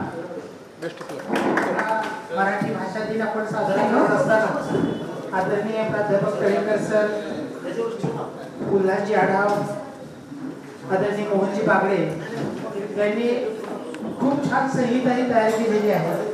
याच्यामध्ये कुसुमाग्रजांचं काव्य असेल नाटक असेल कथा असतील ललित लेख असतील या सर्वांचा आढावा याच्यामध्ये घेतलेला आहे आणि खूप परिश्रमपूर्वक अगदी कमी अवधीमध्ये हे सगळे कुसुमाग्रज समुद्र या ठिकाणी सादर करताना आम्हाला खूप आनंद होतोय.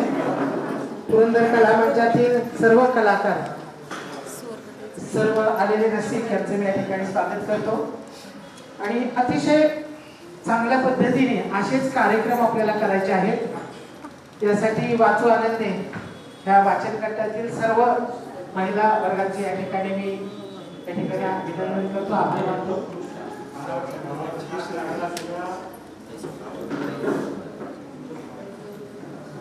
नमस्कार. रंगदेवता नाट्यदेवता आणि प्रेक्षकांना विनम्र अभिवादन करून पुरंदर कला मंच नाट्य विभाग कुसुमाग्रज यांचे लिखित एक अजरामर नाटक नटसम्राट यातील 2 स्वगत सादर करत आहे. त्यातील कलाकार शिल्पा हेंद्रे सुनील हेंद्रे आणि हृदया जगताप. प्रथम स्वगत सादर करत आहे हृदया Jagtap. To be or not to be, that is the question. जगावं की मरावं हा एकच सवाल. आयुष्याच्या उकिरड्यावर खरकट्या पत्रावळीचा एक तुकडा बनून जगावं बेशरम लाचार आनंदानं की फेकून द्यावं हे देहाचं लक्तन. अंधकाराच्या काळ्या शारडोहामध्ये आणि मग करावा सर्वांचाच अंत एकाच प्रहरण, याचा माझा तुझा आणि त्याचा सुद्धा. मृत्यूच्या महासर्पाने जीवनाला असा डंख मारावा की नंतर येणाऱ्या निद्रेलाही नसावा जागृतीचा किनारा कधीही. पण मग त्या निद्रेला पुन्हा स्वप्न पडू लागली तर इथेच मेघे नव्या स्वप्नांच्या अनोळखी प्रदेशात प्रवेश करण्याचा धीर होत नाही. आणि म्हणून आम्ही सहन करतो हे जुनं जागेपण, सहन करतो प्रेताच्या निर्जीवपणाने अभिमानावर होणारे अत्याचार, अस्तित्वाच्या गाभाऱ्यात असलेल्या सत्वाची ही विटंबना. आणि अखेर करुणेचा कटोरा घेऊन खालच्या मानेनं उभं राहतो आमच्याच मारेकऱ्यांच्या लाज. विधात्या इतका कठोर का झालास? एकीकडे ज्यांना आम्ही जन्म दिला ते आम्हाला विसरतात आणि दुसरीकडे ज्यांनी आम्हाला जन्म दिला तो तूही आम्हाला विसरतास. मग आता या विस्कटलेल्या हाडांचे हे चापळे घेऊन हे करुणाकारा, आम्ही त्यांनी कोणाच्या पायावर डोकं आदळायचे? कोणाच्या पायावर डोकं आदळायचे?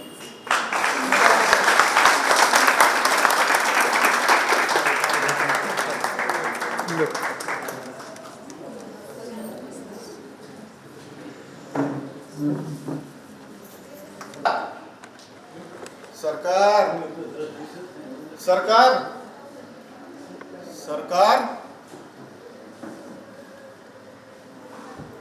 सरकार कावेरी.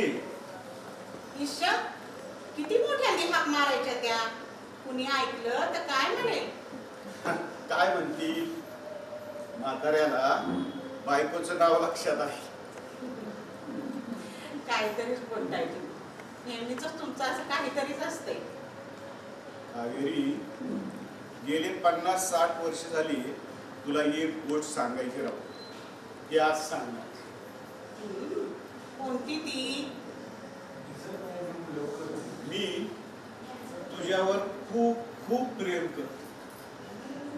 तू मला खूप आवडतेस. ह्या काही सांगायच्या गोष्टी आहेत आणि हे काय मला माहित नव्हतं. वाटलं सांगावं, सांगितलं. एक गोष्ट विचारू का? विचार विचार. बघा हा, रागवायचं नाही. नाही, रागवणार नाही. विचार. मला सवती किती होत्या? बापरे, आठवणींच्या मावळतीवर हे जुने जमा खर्च कसे लक्षात राहणार कावेरी? कावेरी, तुला एक सांगतो, तुला सवत नव्हती. होत्या ना, त्या फक्त माझ्या मैत्रिणी होत्या. मी मैत्रीण नव्हते. अरे, तू बायको होतीस. वा, बायको मैत्रीण असू शकत नाही? असू शकते, असतेही. असू शकते, असतेही. मैत्रिणीपेक्षा आई अधिक असते. मैत्रिणीपेक्षा आई अधिक असते. आभाळापेक्षा पृथ्वी अधिक असते. दिवाणखाना कमी असते, पण देऊळ अधिक असते. कावेरी, बायको म्हणजे बायको एक बंदर असते आणि तेही नवरा नावाच्या गलगतासाठी. फारच गहन विचार दिसतोय हा. तुला सांगतो कावेरी, गलबत शीड उभारून 7 समुद्रात मुसाफिरी करायला बाहेर पडतो. हे समुद्र असतात कलेचे, व्यवहाराचे, प्रेमाचे. वादळ वाऱ्यांशी मुकाबला करावा, चंद्र ताऱ्यांशी सोयरी करावी. संतप्त समुद्रांच्या लाटा अंगावर घ्याव्या. जगणं असं असावं पावला पावलावर मरणाची मुलाखत, परंतु हे सारे उद्रेक अंगावर घेत असताना गलबत मात्र सतत पाहत असत त्या आपल्या बंदराकडे. पराभवाच्या जखमा, विजयाचे झेंडे, पराभवाच्या जखमा विजयाचे झेंडे घेऊन गलबत पुन्हा आपल्या बंदरातच येतो. इथं आल्यानंतर इथल्या निळ्या हिरव्या प्रकाशा प्रशांत पाण्याच्या गालिच्यावर विश्रांत. सरकार, एक लक्षात घ्या, बंदराच्या शिवाय गलबत कुठेही जात.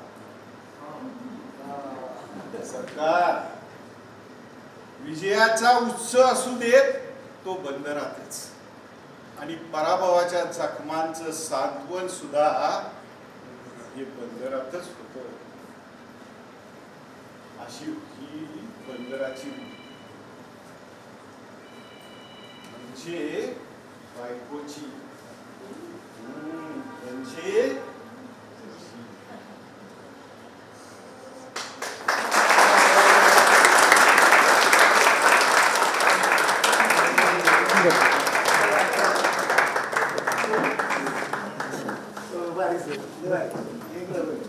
एक गोष्ट फक्त आता हे सेट होईपर्यंत सांगतो. विवा शिरवाडकरांना मी 1988 साली भेटलो. त्यांना मी एक कविता माझी 8वीत मी लिहिलेली कविता, इयत्ता 8वीत असताना मी लिहिलेली कविता त्यांना दाखवली होती आणि एक स्केच केलं होतं त्याच्यावर त्यांची सही. साहित्य परिषद जी पुण्यातली आहे तिथं मी 85 पासून 90 सालापर्यंत कायम जायचो. त्यावेळेला तिथं डॉक्टर श्रीराम लागू यायचे. श्रीराम लागूंचं सोबत एक ऐकायला मिळालं. तेव्हापासनं आम्ही त्या गोष्टीत शिरलो. त्यावेळेला श्रीराम लागूंना मी एकच विनंती केली, माझ्या शाळेत तुम्ही येताल का? मी तेव्हा नोकरीलाही नव्हतो. माझ्या शाळेत तुम्ही येताल का? नंतर मग नरेंद्र राहुळकरांबरोबर काम करत असताना श्रीराम लागू एकदा भेटले कार्यक्रमात. त्यावेळेला श्रीराम लागूंना म्हणलं माझ्या शाळेत तुम्ही या कार्यक्रमाला. चाकणला शाळेत आले. त्यावेळेला श्रीराम लागूंचं एकच वाक्य फार महत्वाचं होतं, ते सांगू. त्यांना मी म्हणलं श्रीराम लागू नास्तिक.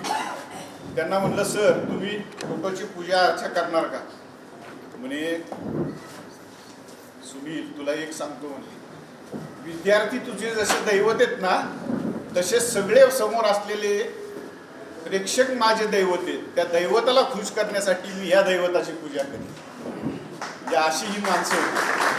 कोणी दांडेकर असतील, विवा शिरवाडकर असतील, शांता शेळके असतील. माझं भाग्य समजतो मी साहित्य परिषदेमध्ये पुण्यात बऱ्याच जणांना भेटलो आणि त्यांचे आशीर्वाद मला मिळाले.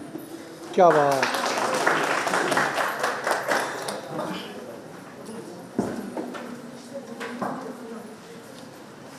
हा सगळा कार्यक्रम उंचीवर जात असताना काही गोष्टी मनामध्ये प्रकर्षाने जाणवतात की इथून जाताना हृदयाचे स्वगत बरोबर घेऊन जावं, त्या संकेतच्या सुरांना बिलगावं, खरंच कळत नाही. सुनील सर जाण आणली तुम्ही दोघांनी. तुम्ही नाटकातले आणि खरे दोघेही पती पत्नी अतिशय मनापूर्वक तुम्ही मनापासून जे काही बोलतो मनापासून केलं. आणि हेच जे काही मनापासूनचं जे काही तुमचं स्वगत आहे किंवा तुमचं जे बोलणं आहे एकमेकांच्या प्रती, ते निश्चित मला खात्री आहे की ते प्रपंचातही तसंच असेल. तर खूप सुंदर, खूप सुंदर. हृदया अप्रतिम अप्रतिम. म्हणजे या कमी वयामध्ये ही जी तू उंची गाठलेली आहेस अभिनयाची आणि आवाजाची, तुझी खर्जातला आवाज तुझा जो देणगी आहे तुला लाभलेली, त्याला सरा. आणि संकेत काय मजा आणली तू.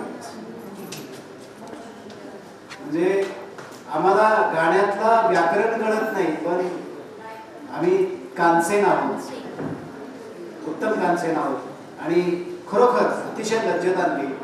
आणि मला मल्हारचं विशेष कौतुक वाटलं की मल्हारने त्याला अतिशय तोडीस तोड अशी साथ दिली. मल्हारसाठी सुद्धा जोरदार टाळ्या वाजल्या. आणि दरंगे सरांनी सुद्धा त्यांची उपस्थिती आणि त्यांचं हे सगळं सादरीकरण या ठिकाणी अतिशय म्हणजे चित्तवेधक असं सगळं काय झालं. मी आता पुढच्या प्रवासाला आम्ही निघत आहोत. संजयजी काढा. तात्यासाहेबांनी एकूण 18 काव्यसंग्रह आणि 18 नाटकांच्या बरोबरीने 3 कादंबऱ्या आणि 8 लघु कथा लिहिल्या. वैष्णव 1946 साली, जान्हवी 1952, कल्पनेच्या तीरावर 1956 या कादंबऱ्या आणि 7 दलित लेख संग्रह त्यांच्या नावावर आहेत.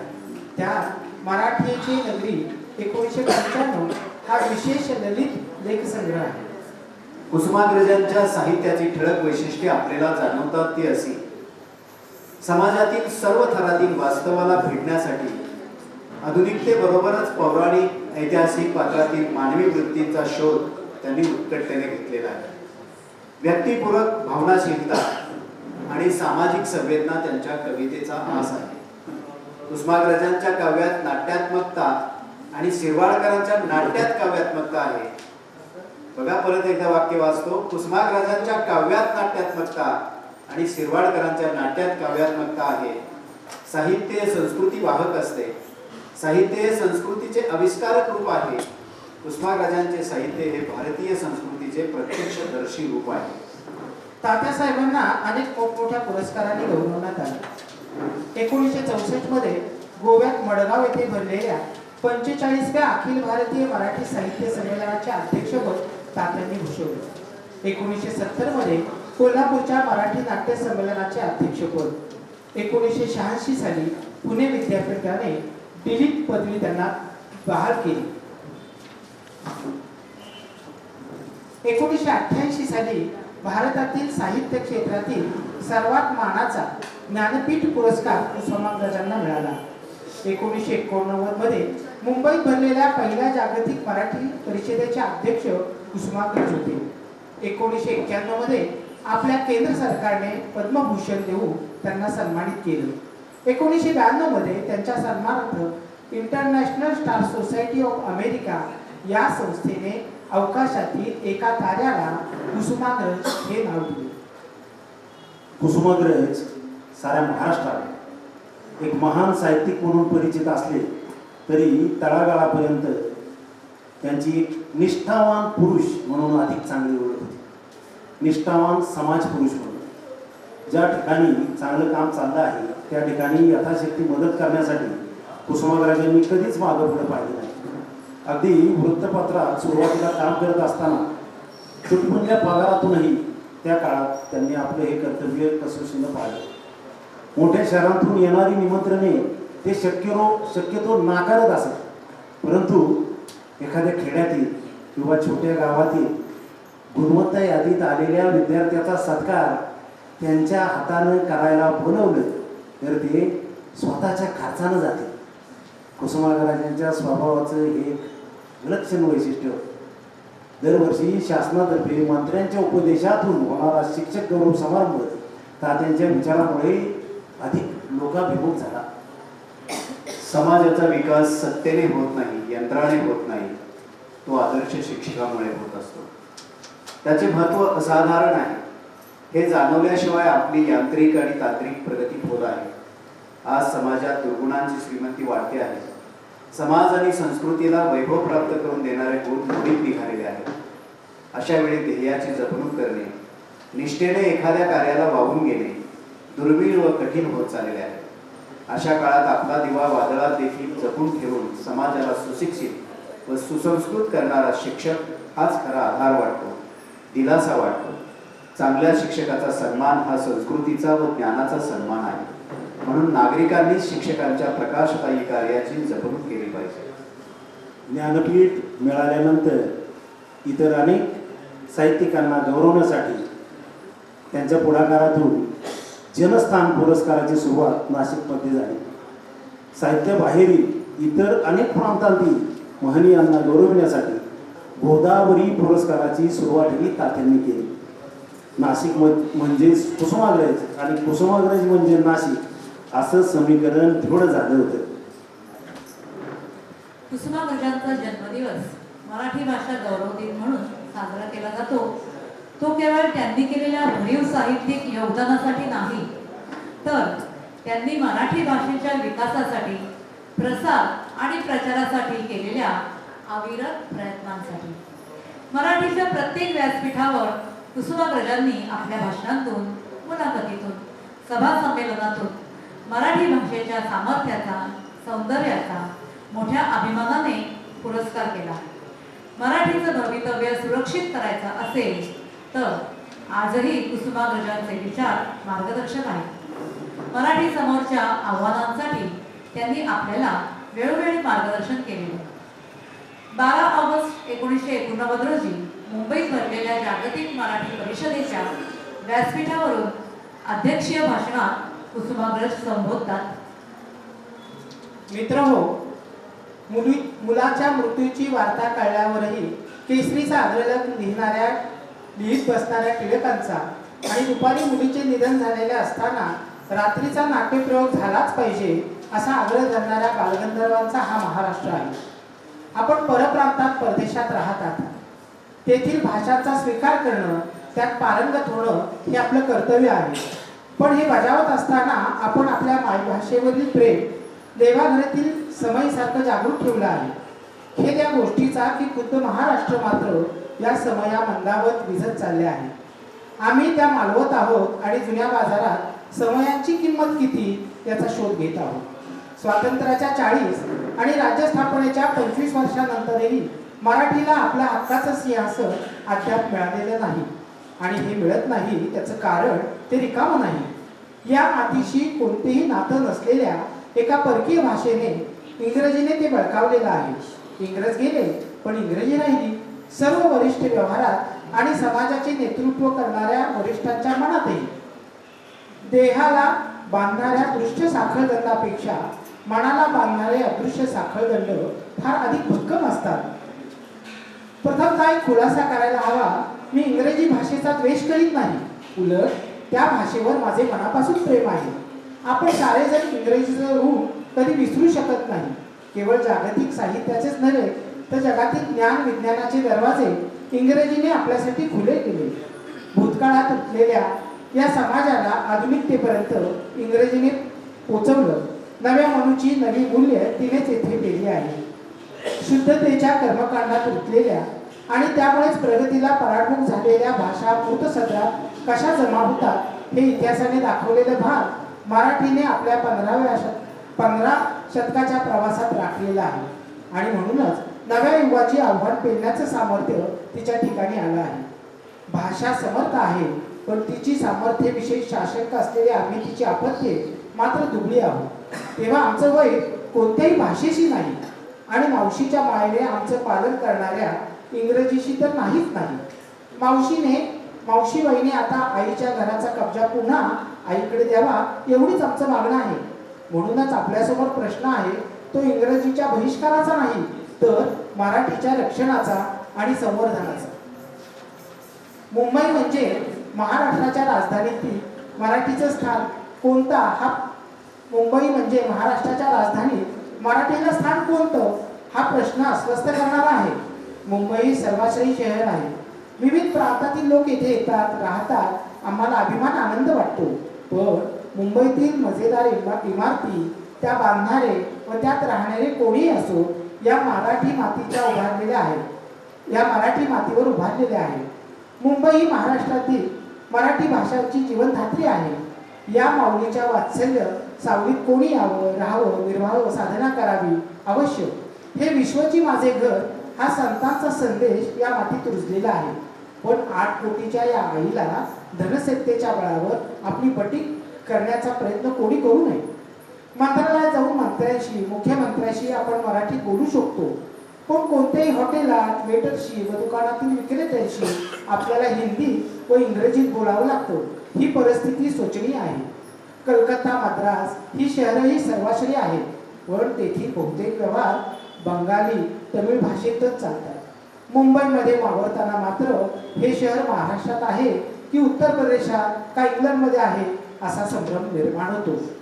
महाराष्ट्रात असलेल्या प्रत्येक व्यवहाराशी होणारा शासकीय आणि निमशासकीय संवाद जर मराठीतून झाला तरी ही परिस्थिती हलकी हलकी सुधारण्याची शक्यता आहे. या मराठीवरील लोकभाषा म्हणून सर्वात मोठे संकट आहे शिक्षणाच्या क्षेत्रात. इंग्रजी माध्यमांच्या शाळेतील, त्यातही कॉन्व्हेंटच्या शाळेचं राज्यभाषेचा स्पर्शही न होता विद्यार्थी अंतिम पदवी परीक्षेपर्यंत पोहोचू शकतो. हा चमत्कार मला वाटतं फक्त महाराष्ट्रातच घडत असेल. आपली शेजारील राज्यही याबाबत अधिक जागरूक आणि अस्मिताशील आहेत. स्वभाषा रक्षणाचा प्रश्न मंत्रालयाचा व एखाद्या शासकीय विभागाचा नाही, तो सर्व समाजाचा प्रश्न आहे. हे ध्यानात घेऊन शासनाने सर्वांचं सहकार्य घेतलं तर या संकटावर मात करणं कठीण आहे असं मला वाटत नाही. जगातील सर्व भाषांना जे साध्य झालं ते मराठीलाही साध्य होईल. फक्त आपला विश्वास हवा. अमृताशी पैजा निघणाऱ्या आपल्या मातृभाषेवर.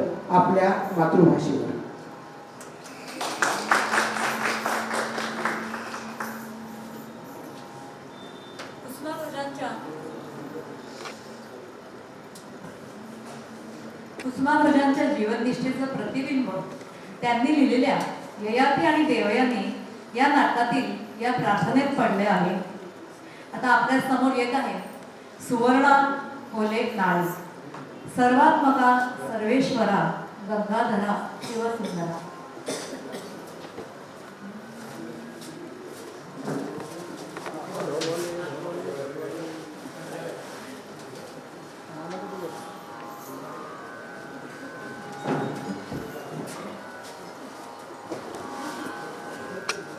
मेघमल्हार संगीत विद्यालयाचे संस्थापक आदरणीय श्री अमोलजी बेलसरे संगीत अलंकार या ठिकाणी उपस्थित झालेले आहेत. त्यांचंही टाळ्यांच्या गजरात आपण स्वागत करूया. आणि 1 मार्च रोजी रविवारी त्यांचा मेघमल्हार संगीत विद्यालयाचा वार्षिक स्नेहसंमेलनाचा कार्यक्रम आहे. स्थळ आहे कराबाई मंदिर. वेळ आहे सायंकाळी 4 वाजता. अमोल सर आता आले, पण सौ बेलसरेताई सुरुवातीपासून कार्यक्रमात आहेत. त्यांचं या ठिकाणी खूप खूप स्वागत. आमचे मित्र आणि पुरंदर कला मंचाचे आधारस्तंभ माननीय श्री संदीपजी इनामके हेही या ठिकाणी आलेले आहेत. त्यांचंही स्वागत.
सर्वात्मका सर्वेश्वरा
सुवर्णाताईंच्या या गाण्यानंतर असं वाटतंय की पुढे बोलू नये आता.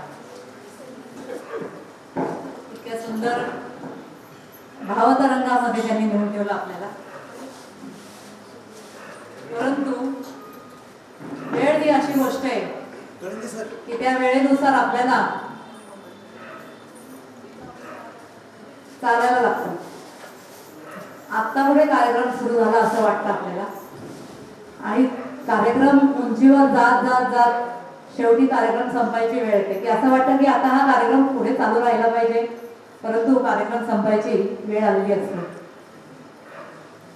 त्यामुळे मी आता या कार्यक्रम करायला किंवा हा कार्यक्रम उभा करण्यात जे जे सहभागी झालेले आहेत त्यांची मी एक पहिले ओळख करून देते.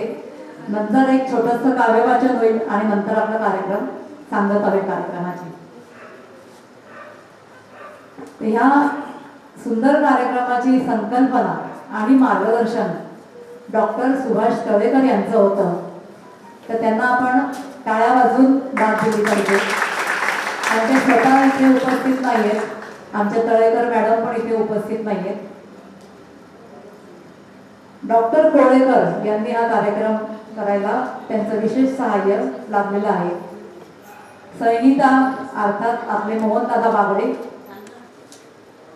वाचन स्वर Snehal Deshpande madam, doctor Kolekar, Anil Kadam sir, Sanjay Katkar, Mohan Bagade आणि प्रीतिदा माहूरकर. ज्या आमच्या सुंदर नाट्यविहाने या कार्यक्रमाला आणखीन मजा आली या कार्यक्रमामध्ये ते श्री सुनील हेंद्रे आणि शिल्पा हेंद्रे आणि छोटी कलाकार पण अभिनयामध्ये मोठी अशी हृदया जगताप. म्हणजे मी पण आज पहिल्यांदाच तिचा हा गुण बघितलेला आहे. गायन अर्थात सुवर्णा बोलेनाळे की जिच्या आवाजाने कुठलाही सासवडमधला कार्यक्रम मला वाटतं होत नाही आवाजाशिवाय. नंतर संकेत कांबळे हा दुसरा कुणी गायक. संकेत गेला आहे. आणि छोटी गायिका मुस्कान काझी. हार्मोनियमची साथ दिली आपल्याला विलास गळंगे यांनी. तबल्यावर नेहमीप्रमाणे छोटा व्हिडिओ होता आपला मल्हार बागडे. ध्वनी यंत्रणा की ज्याच्याशिवाय कार्यक्रम होतच नाही चैतन्य अदागळे.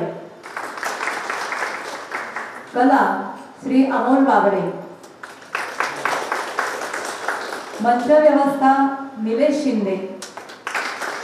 छायाचित्रण जगदीश शिंदे आणि सूत्रसंचालन प्रीतिदा माहूरकर. या कार्यक्रमासाठी हे सभागृह उपलब्ध करून दिल्याबद्दल अनुसया चॅरिटेबल ट्रस्टचे अध्यक्ष माननीय आमदार अशोकजी टेकावडे, श्री भैयासाहेब टेकावडे आणि त्यांच्या सहकार्यांचे पण विशेष आभार. कवी म्हणून आपल्या जीवित कार्याचं सार कुसुमाग्रजांनी त्यांच्या या कवितेमध्ये केलेला आहे. या कार्यक्रमाची सांगता याच कवितेने आपण करूया. देशपांडे बाई आता कविता सादर करते.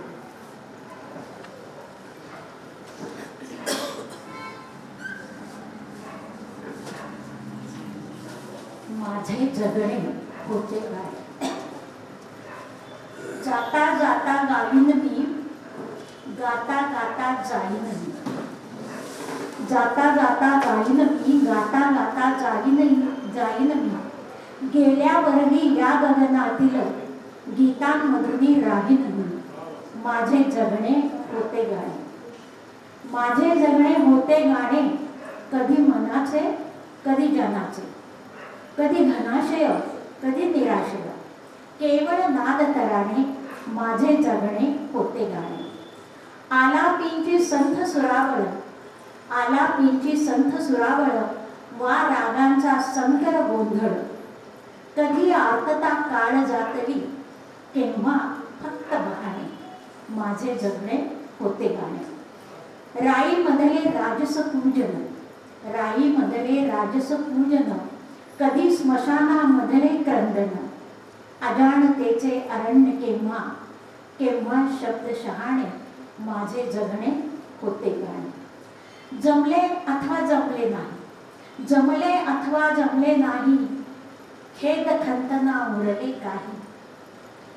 अदृश्यातील आदेशांचे ओझे फक्त बहाणे माझे जगणे होते गाणे, माझे जगणे.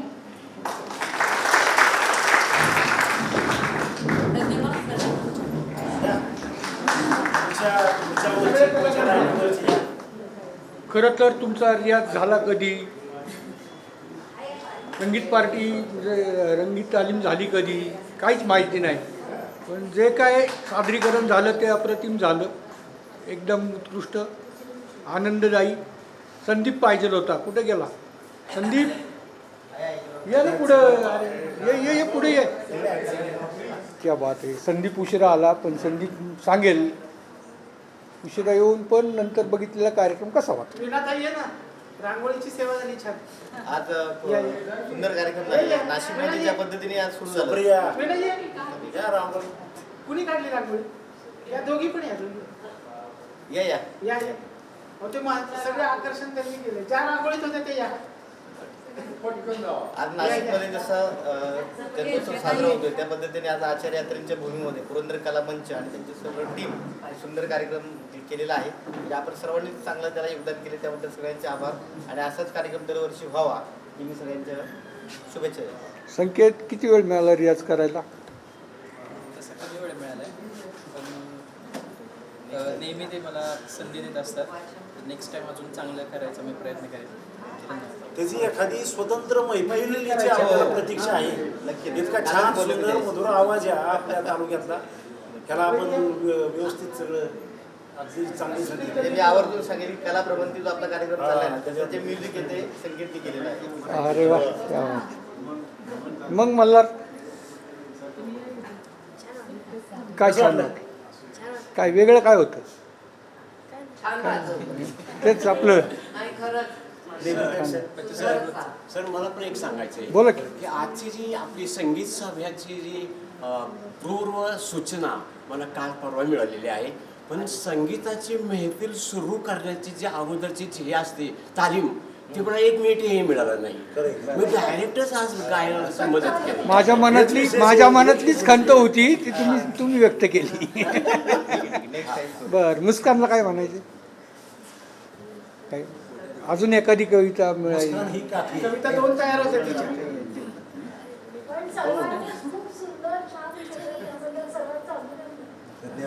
हृदयाला स्वागत करताना कुठे हरवलेली? छान वाटलं. ॲक्च्युली ह्याचं सगळं क्रेडिट पप्पांना देईन. त्यांनी फर्स्ट ऑफ ऑल कलामंचवरती अपॉर्च्युनिटी दिली आणि हेनरी सर आणि हेनरी मॅडमला भेटवून दिलं, त्यामुळे परफॉर्म करता येतं. तर याचं पूर्ण क्रेडिट म्हणजे पप्पांनाच जाईल. आजच्या सादरीकरणाबद्दल एक वेगळं किती वेळ लागला पाठांतर करायला? नाही, 2 दिवसात आम्ही पाठांतर केलं आणि त्यात म्हणजे घरातल्या घरात पाठांतर करणं फार अवघड असतं. त्यांनी वेळ काढला का तुम्ही वेळ काढला? नाही, दोघांनी थोडा वेळ काढला. स्टोरी मिळती नव्हती. आजचा दिवस, आज सकाळ पण आणि संध्याकाळ पण जोरदार बॅटिंग केली देशपांडे ताईंनी. खूप आनंद याचा होतोय की ही तरुण सगळी पिढी इतके छान कार्यक्रम सादर करून सासवडचं म्हणजे एक सामाजिक मन, सांस्कृतिक एक मन असं तयार करते, याचा खूप आनंद आहे. आणि त्याच्यात मलाही सहभागी करून घेता येते, हा तर आणखीन आनंद आहे. धन्यवाद. परत नायिकाला सोबत घेऊन नवीन काहीतरी करायला, नवीन निर्मिती करायला आवडेल. आता अजून एक चालू आहे आमचं, प्रॅक्टिस करायला दिलेली आहे. त्या ग्रुपमध्ये प्रॅक्टिस चालू आहे आमची, सुरू होईल प्रॅक्टिस. पण एकच खंत आहे की सासवडमध्ये पाहिजे तेवढा रिस्पॉन्स मिळत नाही, कलाकार कुणी येत नाही. ही आम्ही 4-5 जणांची आमची टीम आहे, तेवढ्यातच आमचं चालू असतं. वाढले पाहिजे, मुलं आली पाहिजे, तरुण पोरांनी यात सहभाग झाला पाहिजे. सगळ्याच कार्यक्रमात तरुणांचा सहभाग जास्त पाहिजे, तो होत नाही. आपण आता रील बनवण्यापासून सुरुवात करू.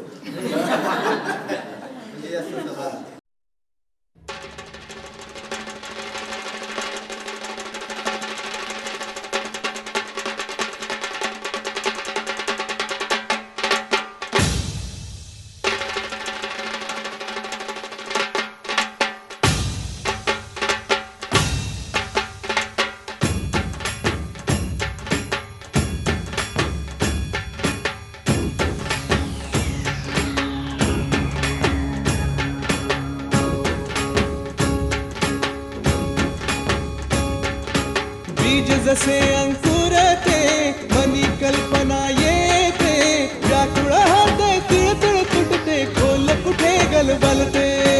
कल्लोळात मनाच्या बीज चमकुनी जाते, शब्दांचे अन गीतांचे हे झाड पुरे मोहरते.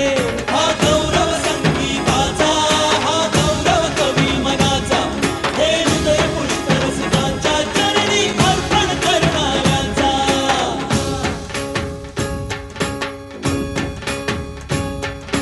तिसरी घंटा होते मखमल ही उलगडते, रंग रंगल्या अभिनेत्याचे भान हरपुनी जाते. कसली जादू होते हारुनी सारे जाते, रसिकांसाठी आसू आणिक हासू देऊन जाते. हा गौरव नाटकलेचा, हा गौरव लोककलेचा, या नटराजाच्या सेवेसाठी जीवन देणाऱ्याचा.